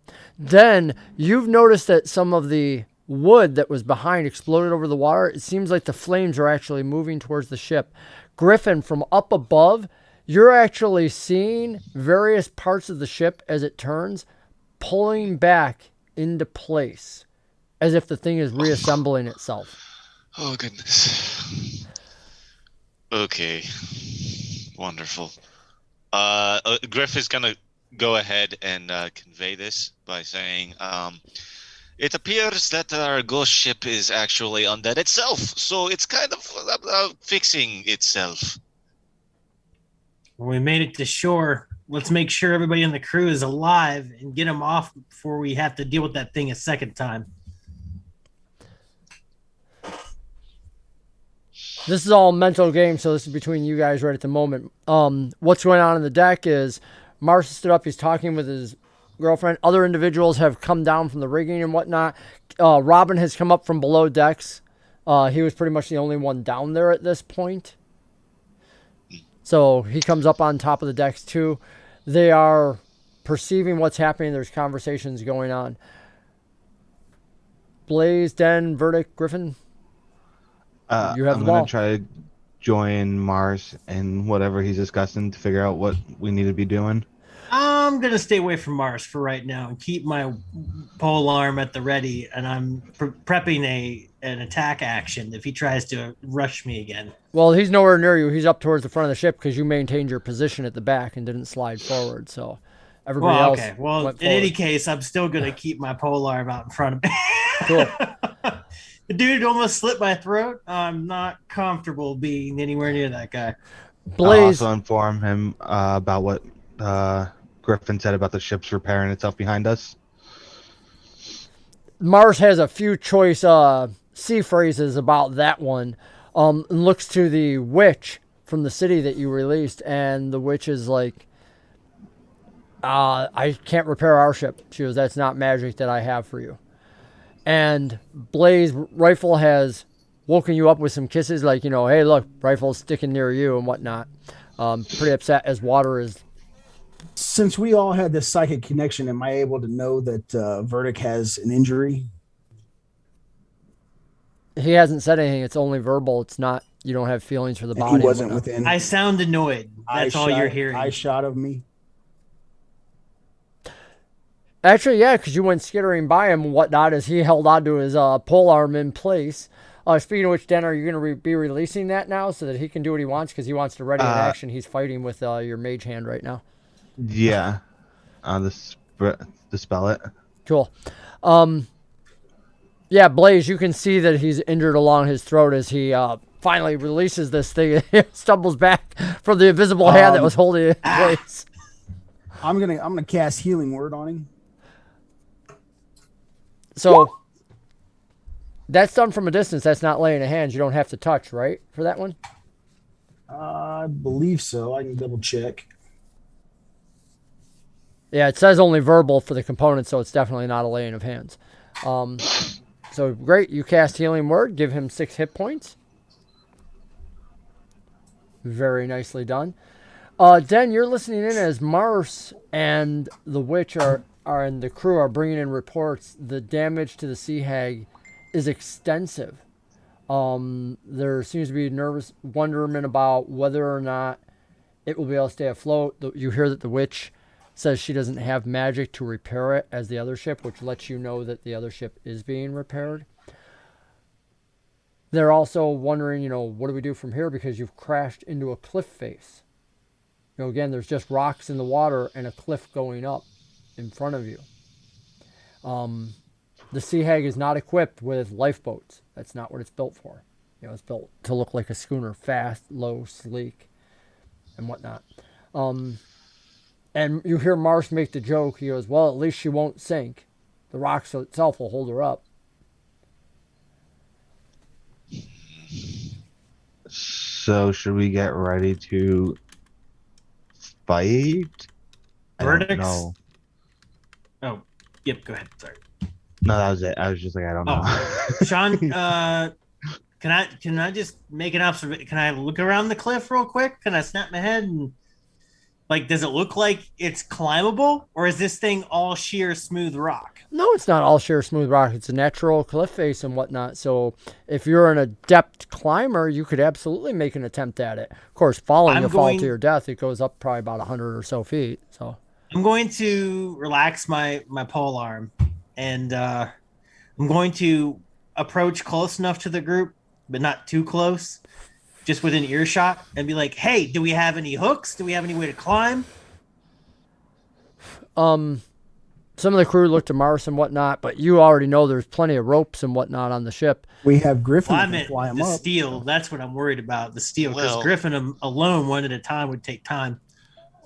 Griffin can't even carry the weight to fly, but can Griffin like hear this conversation telepathically that Verdic's having, or is that just like I'm yelling it like that's. Yeah, Okay, well- I would probably say whatever you're saying out loud is also in the telepathic thing because you're thinking at That's the okay. same time. Yeah. wonderful? So then Griffin is gonna convey, if we have enough rope, perhaps I can fly up to the cliff, tie it to something, and bring it down. Nice. We can climb up. Yes. We could do an anchor. Correct. We can get the crew and everybody else up first. The rest of us can stay behind and defend the ship in case it comes back. Perfect. There's a quick discussion amongst them, and getting the crew to safety seems to be Mars's key priority right now. Oh, good. We agree. We're Do you want to say again. that? Nope. I'm just gonna sit here and just nod. I'm standing there and nod. I'm not going anywhere near Mars. The Mars and the witch and whatnot discuss and whatnot, and she also has numerous spells that she thinks she can help, but with Griffin's suggestion to get the ropes, the crew is quickly put to work getting some various ropes that they can put together and whatnot, and Griffin can fly some up. In the meantime, the ship behind you has disappeared back into the mist when it started turning away, so you're not sure whether it's just waiting to heal or what, or whether it's lost its prey, whatever it is. Right. But the ropes are quickly taken to the top. The witch uses some of her magic to send some up as well, which seem to climb along like a snake, slithering along the rocks towards the top. Griffin gets 2 to the top and whatnot and is able to anchor them easily enough. The third one seems to anchor near the top.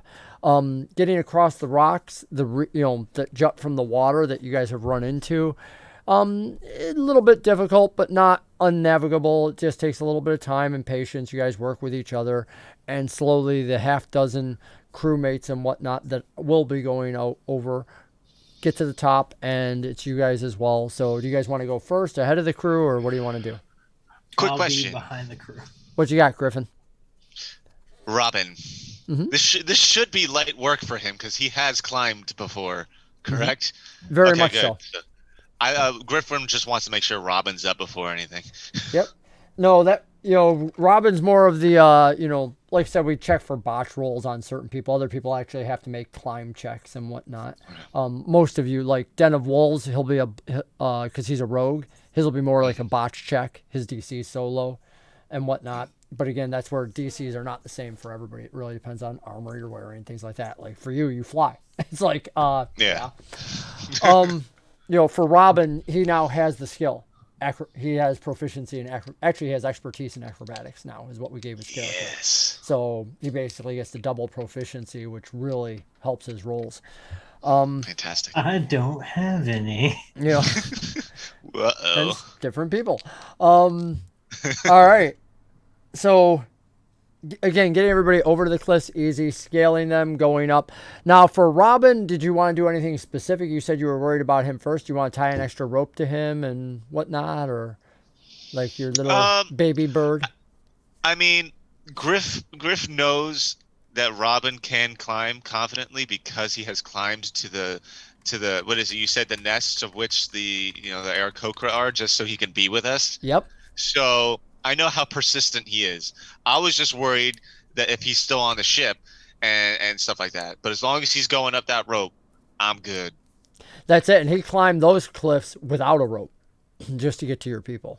He free climbed. Oh my god. Yep. Yeah. He had nothing.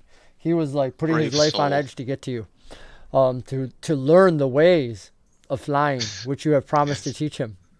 So Yes, of course. no following with style. He wants to learn This to is a fly. perfect clip to attempt. That's Plenty it. of So wind. when he gets to the top, that's it. Push him off. Fly, little birdie. I can help do with it. that. Yes. Give him the feeling of flying. Slowly, Robin gets up there. 3, 4 men get up there. 5, 6. Den, Verdic, are you guys up next? Blaze, who's going next and whatnot? Yeah. Verdic's gonna go last. We might as well tie the rope to you and Yeah, pull you up. I was gonna say if he can't, Yeah, he's gonna be if he's the last one up, we just tie the rope around him. Am I the last one on the ship still? Like, Oh, hell is that... no. Mars is on the Right. ship. There's 2 other individuals on the ship. Right. Mars did send the witch. She actually floated up of her own accord. She had flight abilities. So she was like, nope. You saw her bending the wind and whatnot. It's like, yeah, Okay. she's got flight. So I guess Vertical look back and be like, anyone else going? Yep. See ya. Mars looks at you. Yeah, Den's already gone. Mars looks at you and says, get off my ship. Yeah, well, do me a favor, stay out of war zones. I'm going to turn around and walk and go up the rope. And that is how you successfully make an enemy of the NPC. Good lesson. That's okay. I don't like him either. Yeah. It's a good combo. I love when you get dramatic tension in the game. Yeah, It's beautiful. Verdic, after that sneak attack of his, Verdic doesn't see him as to have any kind of honor. Nope. You know, I hope you have Anna in your pocket still. I do have it in my pocket. I refuse to go anywhere without that bottle for a reason. so Verdic gets to the top of the cliff and whatnot, coming up one of the, again, there were 3 ropes and whatnot, so it's not a matter of like one after the other. You know, Verdic gets up there near the top and whatnot, and the witch is already there talking to the others. And at the top of the cliff, you can now see what Griffin saw, which is right along the top of the cliff is about, and I am between 10 feet at the top, is this roiling gray wall that seems to move in and out as it seems to move in. And looking closely, and it really doesn't require that close of a look, you begin to realize you're seeing within the wall itself this smoky mist, faces, screaming faces, some faces that are human, some faces that are as large as a person, others that are smaller, hands that are reaching out, and they're all silent as this mist moves before you trying to reach out. Blaze, you're familiar with this. You've seen it before. This is the veil that surrounds the Mournland. Supposedly, all the people that were trapped in there, making this wall, the ones that couldn't escape before the day of mourning. For the rest of you that haven't seen it before, it's everything of the nightmares that people spoke of. The few Kurans that were outside or managed to escape speak of this with both fear, with both reverence, because many believe that it is their loved ones still trying to escape.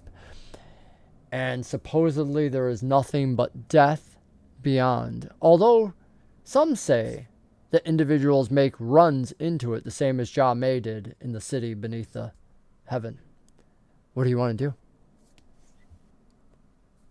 So Verdic's going to he's going to use his, he's going to speak the word and turn his polearm back into his pen, and he'll put it in his pocket. He's going to look at the others to be like, so why exactly are we in a place where you're not supposed to be able to come back from? Because you have to follow us. Griffin, why don't you start scouting ahead? We need to start moving exactly out. how this is supposed to work. Me first, eh? Okay. Thanks. I mean, I could go ahead too, but aerial view and all. Of course. Yes. I love my job. And then flies up.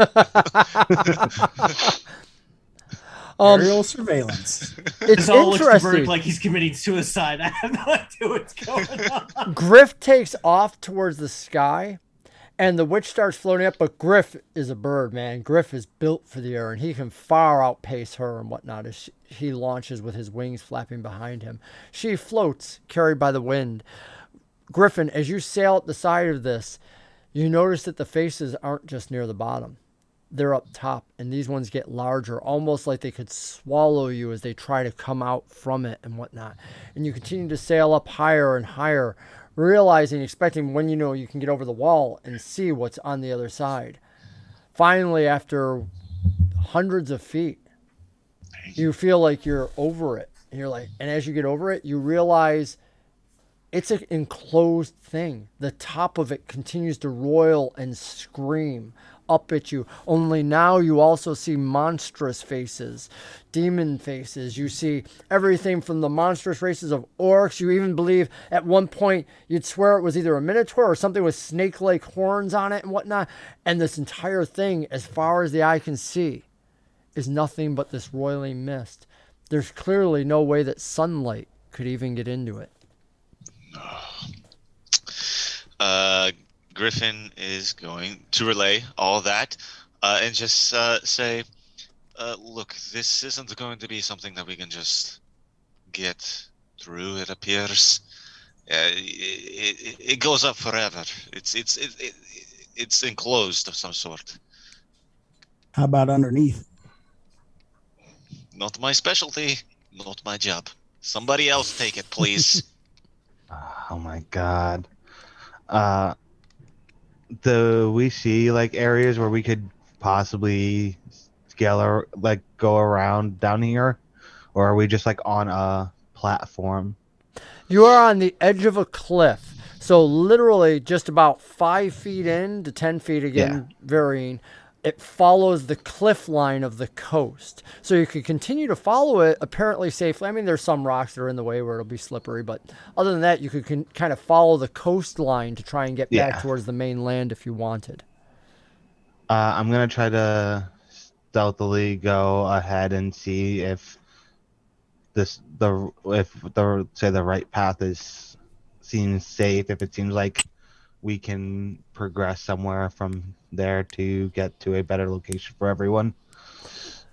You start to do this, going along, exploring, and communicating with Griffin as well. And Griffin, from his vantage point, who can see a little bit farther than you, explains that it literally goes for, and I'm not sure exactly how far Griffin can see. You know, we're figuring that it's, you know, it's actually, there's no mist. Let's see. There is the veil for the Mournland, but there's no mist like you had on the ocean, so the air is not foggy or anything like that. So visibility is clear where you're at, unlike when you were at sea.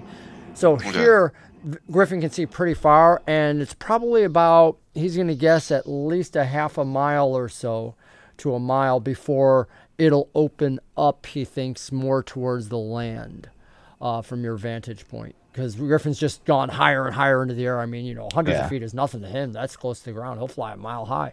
You know, it's like boom. So he heads up, lets you know all this. Den, you've gone down. One of the things that you notice, Den, as you're traveling along, there's a split in the cliff at one point, which allows you to contemplate what Blaze had said about going underneath. Using your rogue skills, you kind of shimmy down it a little bit, and the mist actually seems to fall down into the cliff, creating this wall even below the ground. Now that lets you know that it's not just like a fence built on the top of the ground. What you're not sure of is, does it just follow the ground, or does it actually go beneath it? You'll have to find a cave to know that for sure. Yeah. Okay, so I'll gather up with everyone. And has Mars come up at this point, I assume? No, Mars never came up. Ship? Yeah, okay. You return after about 15, 20 minutes, and Mars is still not there. Yeah. And you also realize, because you've been with the crew before, and you know then that 2 of the crew aren't there. Okay.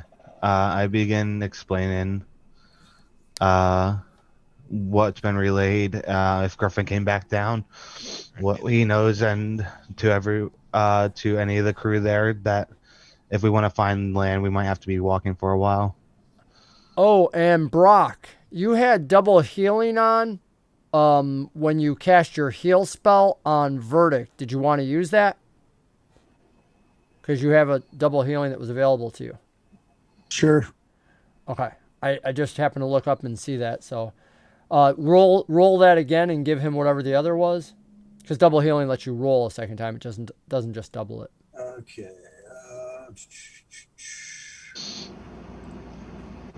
And since that was technically wild magic, we're going to throw a wild magic on there.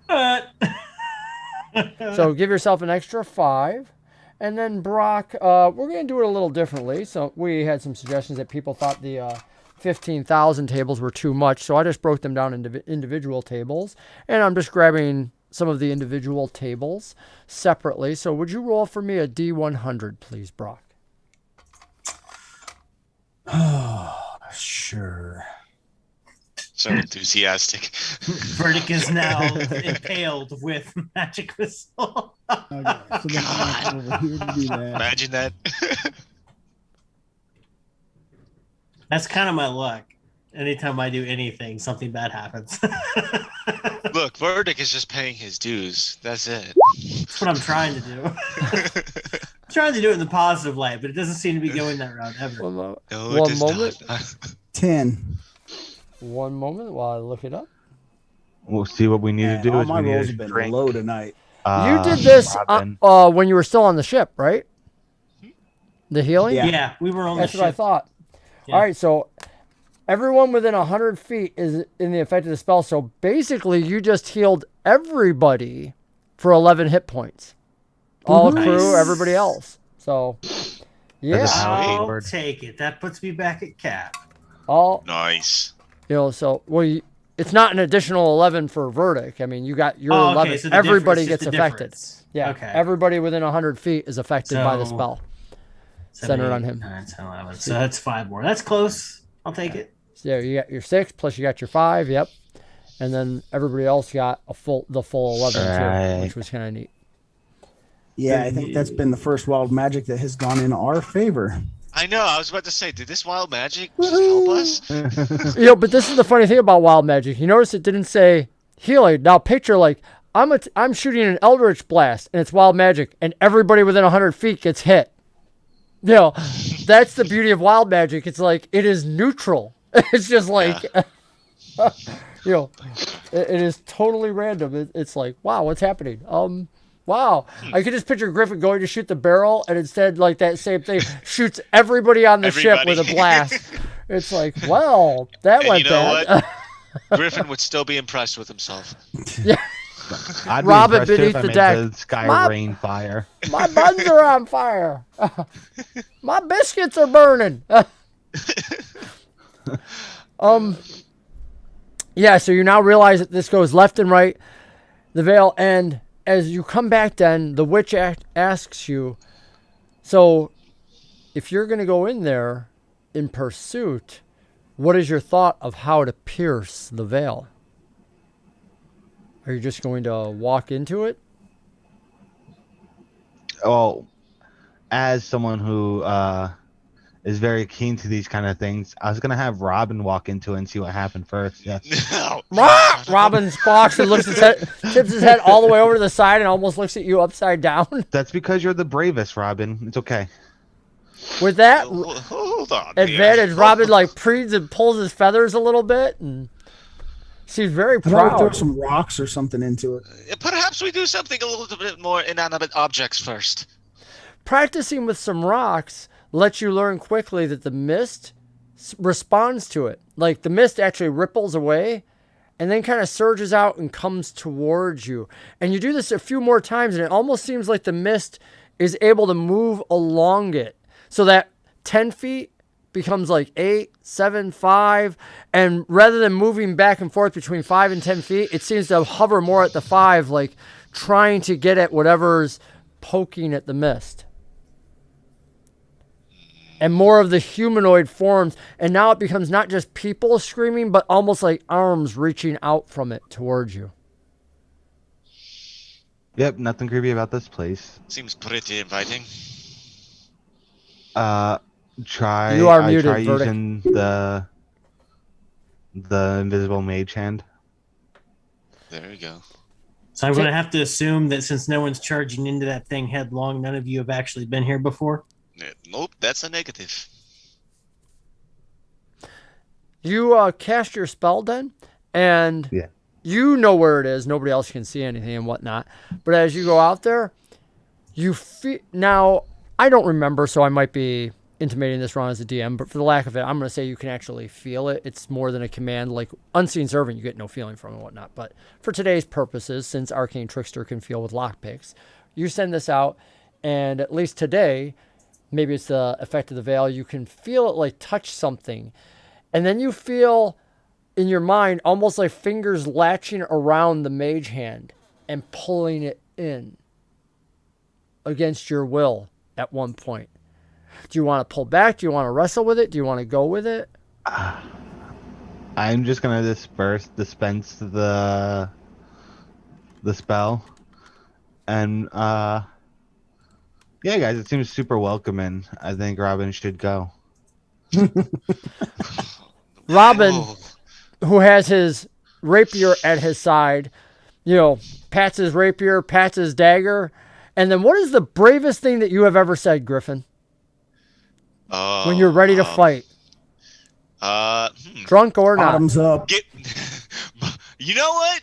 Thank you. Yes, Brock. Bottoms up. And Bottoms that's up. Yes. exactly what Robin says in this beautiful accent. But Bottoms up. do I have time to just grab onto Robin real quick? Oh, sure. Tripping. Yeah.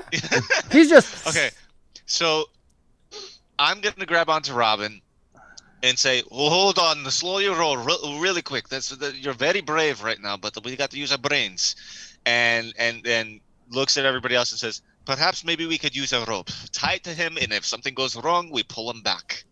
Oh, this is ridiculous. Verdic's going to take his satchel off. He's going to shove it at Eric and say, her life's on you now.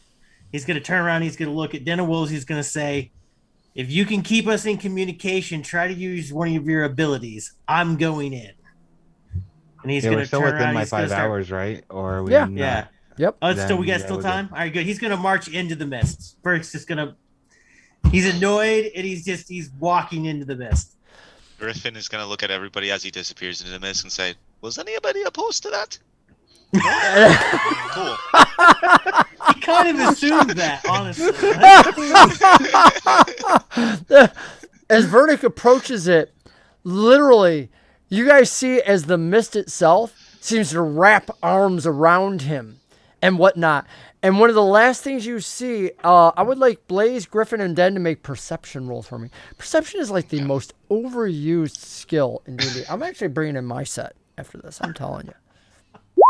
It really is. Oh, look at those rolls. Wow. I'm not even paying attention. Dan. We had a He's like, what? 15. Dan's we like, had a oh man, that 15 heading's and gone. an 8. Beautiful.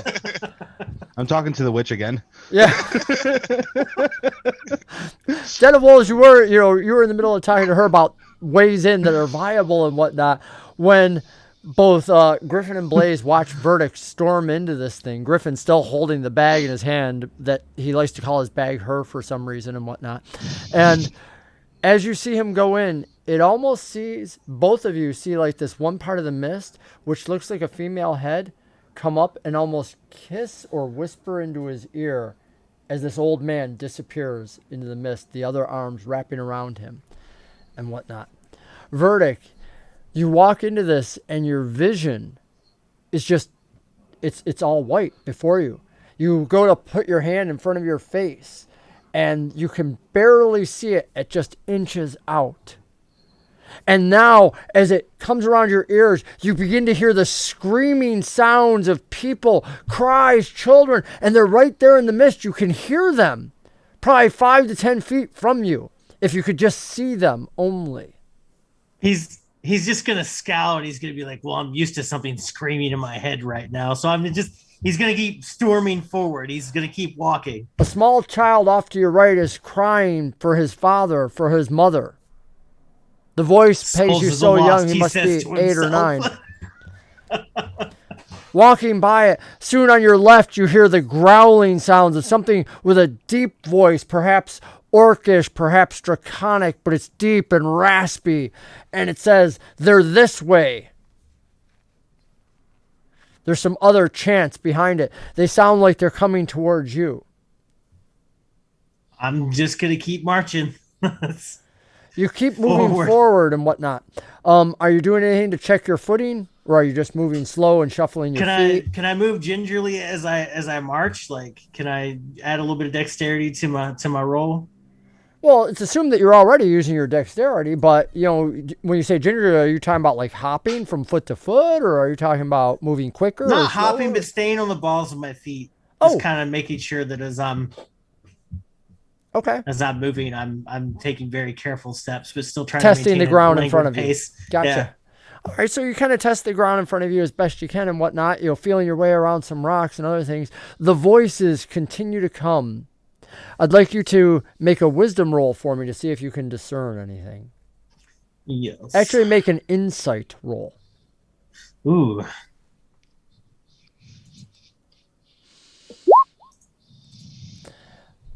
The voices get lost quickly in the mist, but ahead of you, you begin to hear what sounds like, at first you think it's the same coast that you just hit, that sound of the ship hitting the rocks, that scraping sound, but soon it becomes almost like a vibration that you can feel in the ground beneath you, and the only thing that you can equate it with is a millstone moving, the way it vibrates the entire windmill that it's in, or even a water mill.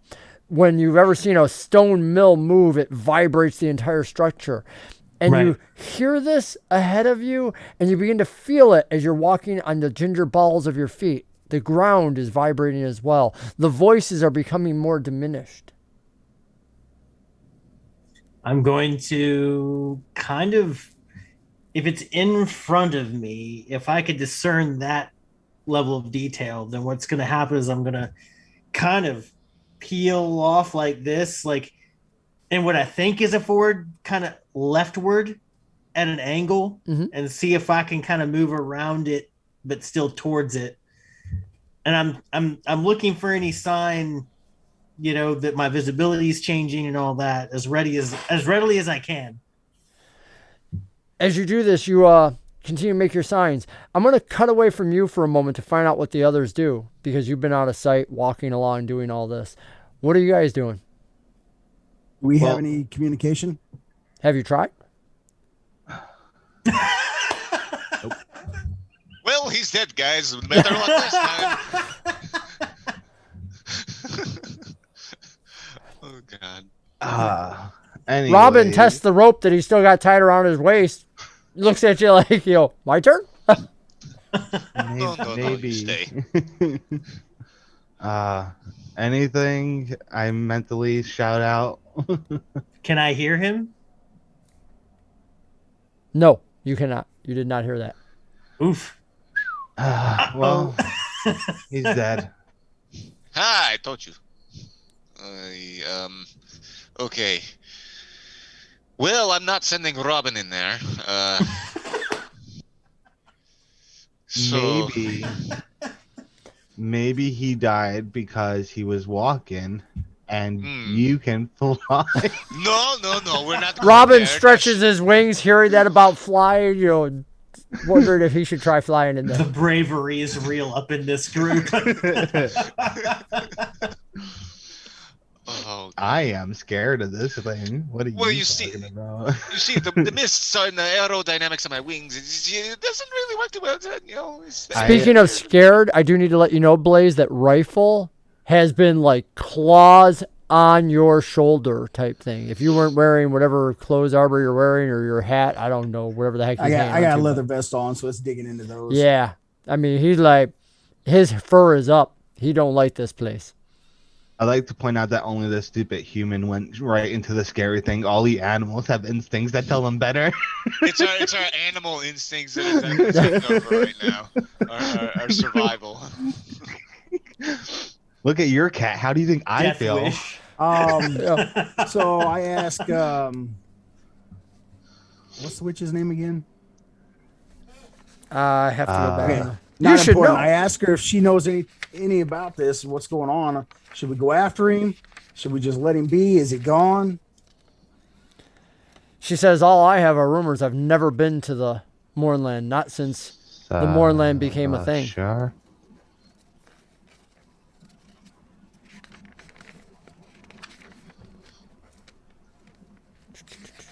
Wow, I'm really having to go back here. My God, this is a long way back. Well, She was all the way had at the two. beginning. Yeah, it was like one of the first episodes. yeah. We have two real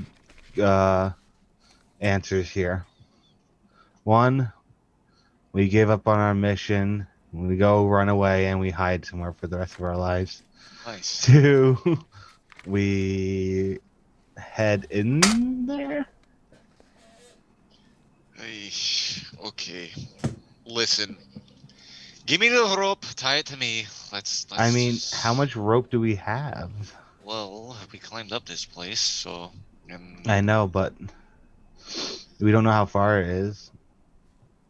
Well, if I reach the end of the rope and nothing's happened, I'll just give you 2 tugs and you pull back.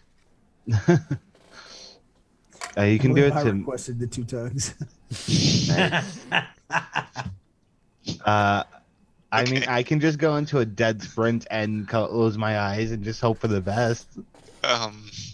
You guys are gathered together Why? doing this, or If are we- you if we're still going in, flying we're going overhead, in. Griffin, or what? I did Okay. that. All or nothing. Okay. How about we do this? We all go in, but we all have a piece of rope. That way, if we get lost, we still have the rope and we can still be together. Just tie it to each of us and walk in. Exactly. All right. Sure. Okie dokie. Sure. Robin waits for you all to tie each other on and whatnot. Of course, the crew is not coming with you. Yeah. This will be you on your own and whatnot. And Robin bravely leads the way. Robin's like, Yes. he goes in.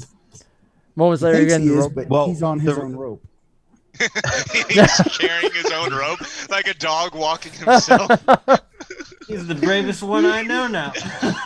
Listen, once again, it goes back to the instincts thing. No bird who can't fly would adamantly be trying to fly and jump off things if they had any natural instincts. You Bird know? brain. So that's why he's brave enough to go in too. I'm old. Oh my God. Exactly. You have A no lot sense on my anymore. shoulders, man. I'm over it. Robin walks in, leading the rest of you, and you have similar experiences.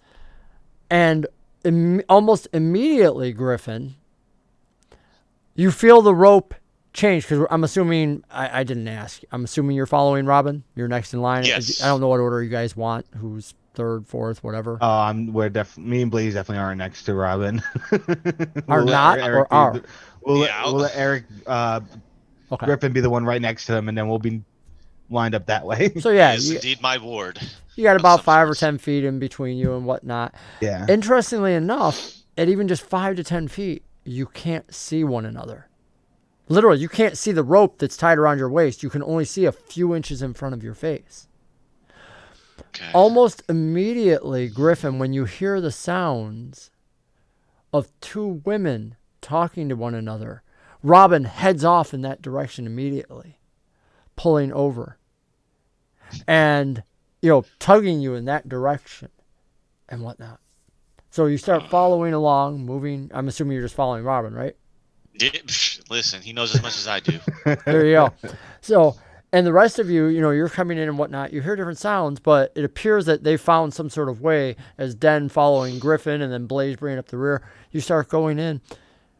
It doesn't take long before all of a sudden, Griffin, you feel the rope jerked tight in front of you, and then it goes slack. And then it jerks tight and goes slack again. And of course, you're blind. I'm assuming this is tied around your waist. But Yeah. what do you want to... Yeah, Griffin's gonna start calling out, Robin, is everything okay? Please tell me you're still alive. The interesting thing is you call out and you get no response. And then you're jerked. I need you to make a... this would be not a strength because you're not pulling against them. Making a dexterity save, please. Dexterity save. Oh, okay, there we go. Very nice roll, 21. You are jerked forward. Den, you feel this jerk as well, pulling you forward. You did not hear him speak at all, Den. You are jerked forward as well, but it's not much on you. Griffin, you are pulled forward, and you immediately put your claws in and stand against it and whatnot, as this seems to be tugging at you, trying to drag you forward. You're moving forward. The strength is too much, but you kept your feet. You weren't jerked off your feet. As a result, nobody else was jerked off their feet because you were able to brace yourself. But you're finding yourself dragged forward. Whatever Robin is, obviously he wants you there because he's pulling, and he hasn't replied to you at all. Damn. You should be able to Nice. stretch out your wing and touch him. He's only 5 feet in front of you. Your wings have almost 10 foot.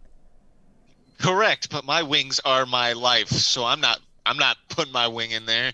I think Griffin is gonna try to like attempt to reel in Robin of some sorts if he can.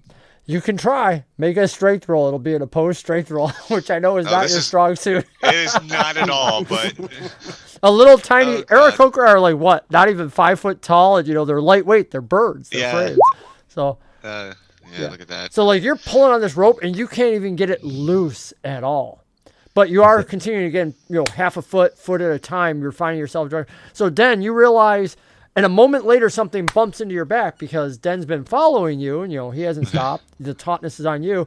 When I don't know if what it feels like to you, but Den, you're bumping into Griffin. Of course, Griffin may think of it as attack, whatever. But I doubt it because I've just been walking, just with my eyes closed, holding on to the rope. You son of So I just bump into him, just like, ah. For one brief moment, you see the feathers in front of your face and his wings, and then you back up. Just again, you only get a few inches before it's all gray mist in between you. Oh my god! Why'd you stop? Can I hear that? He's right on top of you. He's within a foot, so yes. Well, we still have that telepathic thing. Can Yes. we hear? Oh yeah. Oh, okay, Yep. good. Yeah, you just didn't hear. Okay. But you do So- notice something else. As he said, huh? You did not hear it in your head. Oh, okay. This is odd. Griffin And you is hear just him gonna- say that out loud. It's odd, and you don't hear it in your head then. Griffin's gonna convey. Blaze, the rope has gone slack because those two have stopped. Griffin is gonna tell Den. Something seems to be going on. He keeps getting taut with the rope and then slack again, and I don't know what's going on. It feels odd. Okay. Did you try going forward? Oh my! I need all three of you to make dexterity saves for me, please. Did you try? God. Who you need those from? All three of you, because Griffin's getting pulled forward, and in between Den and Blaze, something has grabbed the rope and is pulling on both of you. Man, am I glad I went ahead on my own. Yeah, this is Griffin, you Man. lose your feet and you go flying forward as whatever it is gives one solid jerk while you're talking. Then you and Blaze literally like feel this jerk. Not that you know that each other's feeling it, but you feel yourself jerked to the side. And then while it must have pulled you away from Griffin because suddenly he's gone from in front of you. He was right there a second ago. He's gone. And you do keep your feet. You and Blaze each feel this something jerking you to the side. So I guess actually, technically, Den, you would think Blaze is jerking you off to the side, and Blaze, you would think Den is because you guys can't see. I tried to telepathically communicate with Blaze. I'm like, what do you need? And nothing. Oh God, we're all dead. we're screwed. Hold on. I keep moving forward. Let's give Why did I leave the bottle with Griffin? I don't know. I'm gonna think that it's a bottle of liquor, and I'm I gonna was try gonna say, to he's drink gonna try that. to drink it. So- oh God. Caught within Well, I the was veil. being nice. Caught within the veil, you are suddenly being pulled. Verdic, that grinding sound seems right in front of you, and it appears like the mist is getting lighter. And that's where we'll end it for this evening. Caught within the veil between what it was, Kyrie, and the life you're leaving behind. And we'll see next week if you can get out of the veil and whatnot. Maybe. Because clearly crossing it isn't See. quite as easy as maybe thought. Or maybe it is. Maybe we just needed to do it like Verdic. Brave Sir Verdic and Brave Sir Robin. And we'll Yes. pick up Who'da there thought? from next week. I want to thank all our viewers for being part of us tonight. For your own journeys into Eberron, for your own journeys into the Moorland, may they all be memorable ones. I hope you guys have lots of amazing D&D stories, better even than the ones that we make. We have a good time with one another. I'm going to let everybody say their goodbyes while I figure out who we're raiding tonight. Go ahead, take it away, Blaze. You start us off tonight. All right, everybody. Thanks for joining us. Hope you enjoyed all of us back together again tonight, minus Anna. And hopefully she'll be in on the next couple episodes or such. Definitely enjoyable to be back and playing again. Miss playing with all you guys the last couple weeks. That's all I got. Take it away, Russ. All I can say is I was gone for 2 weeks and nothing's changed. Second verse, same as the first. We'll just lean into it a little bit more. This will be great. It's going to be a blast. Griff. Right. Yeah, I'm seconding what Russ said. Yeah, nothing's changed. We're still the same. That's for sure. But yeah, I'm super excited to see what's coming up next. And again, thank you guys for tuning in. Come back next week so we can find out what the heck's going on. Mike, take it away. Well, I'd like to say that as I said when we started, I do exist, but I'm not sure if our characters will exist coming up soon. But it was fun. We're still doing crazy stuff. And for the people who remember a couple episodes back when I was making fun of all the wild magic, I told you I'd get spells to help with it. There you go. Start triggering it even more. Thank you all for joining us, and I hope you all enjoyed your night and continue to enjoy it. And for me, I just want to say I want to thank all of you for being with us. It's a real joy when you tune in and whatnot. I love the fact that Shade brings up stuff, everybody brings up stuff, Derek brings up stuff. Every one of our viewers makes this game more and more fun. Thanks for messing with the players as we go along. But as you can see, they do plenty of messing around themselves. We have a really good time. We're going to go off and raid Passive Perception now. But before we go, I just want to remind you all, whatever table you're at, whether it's virtual, whether it's a hard table, whatever game you're playing, make some amazing memories and make even better friendships. God bless y'all. Have a good night from all of us here. And we're off.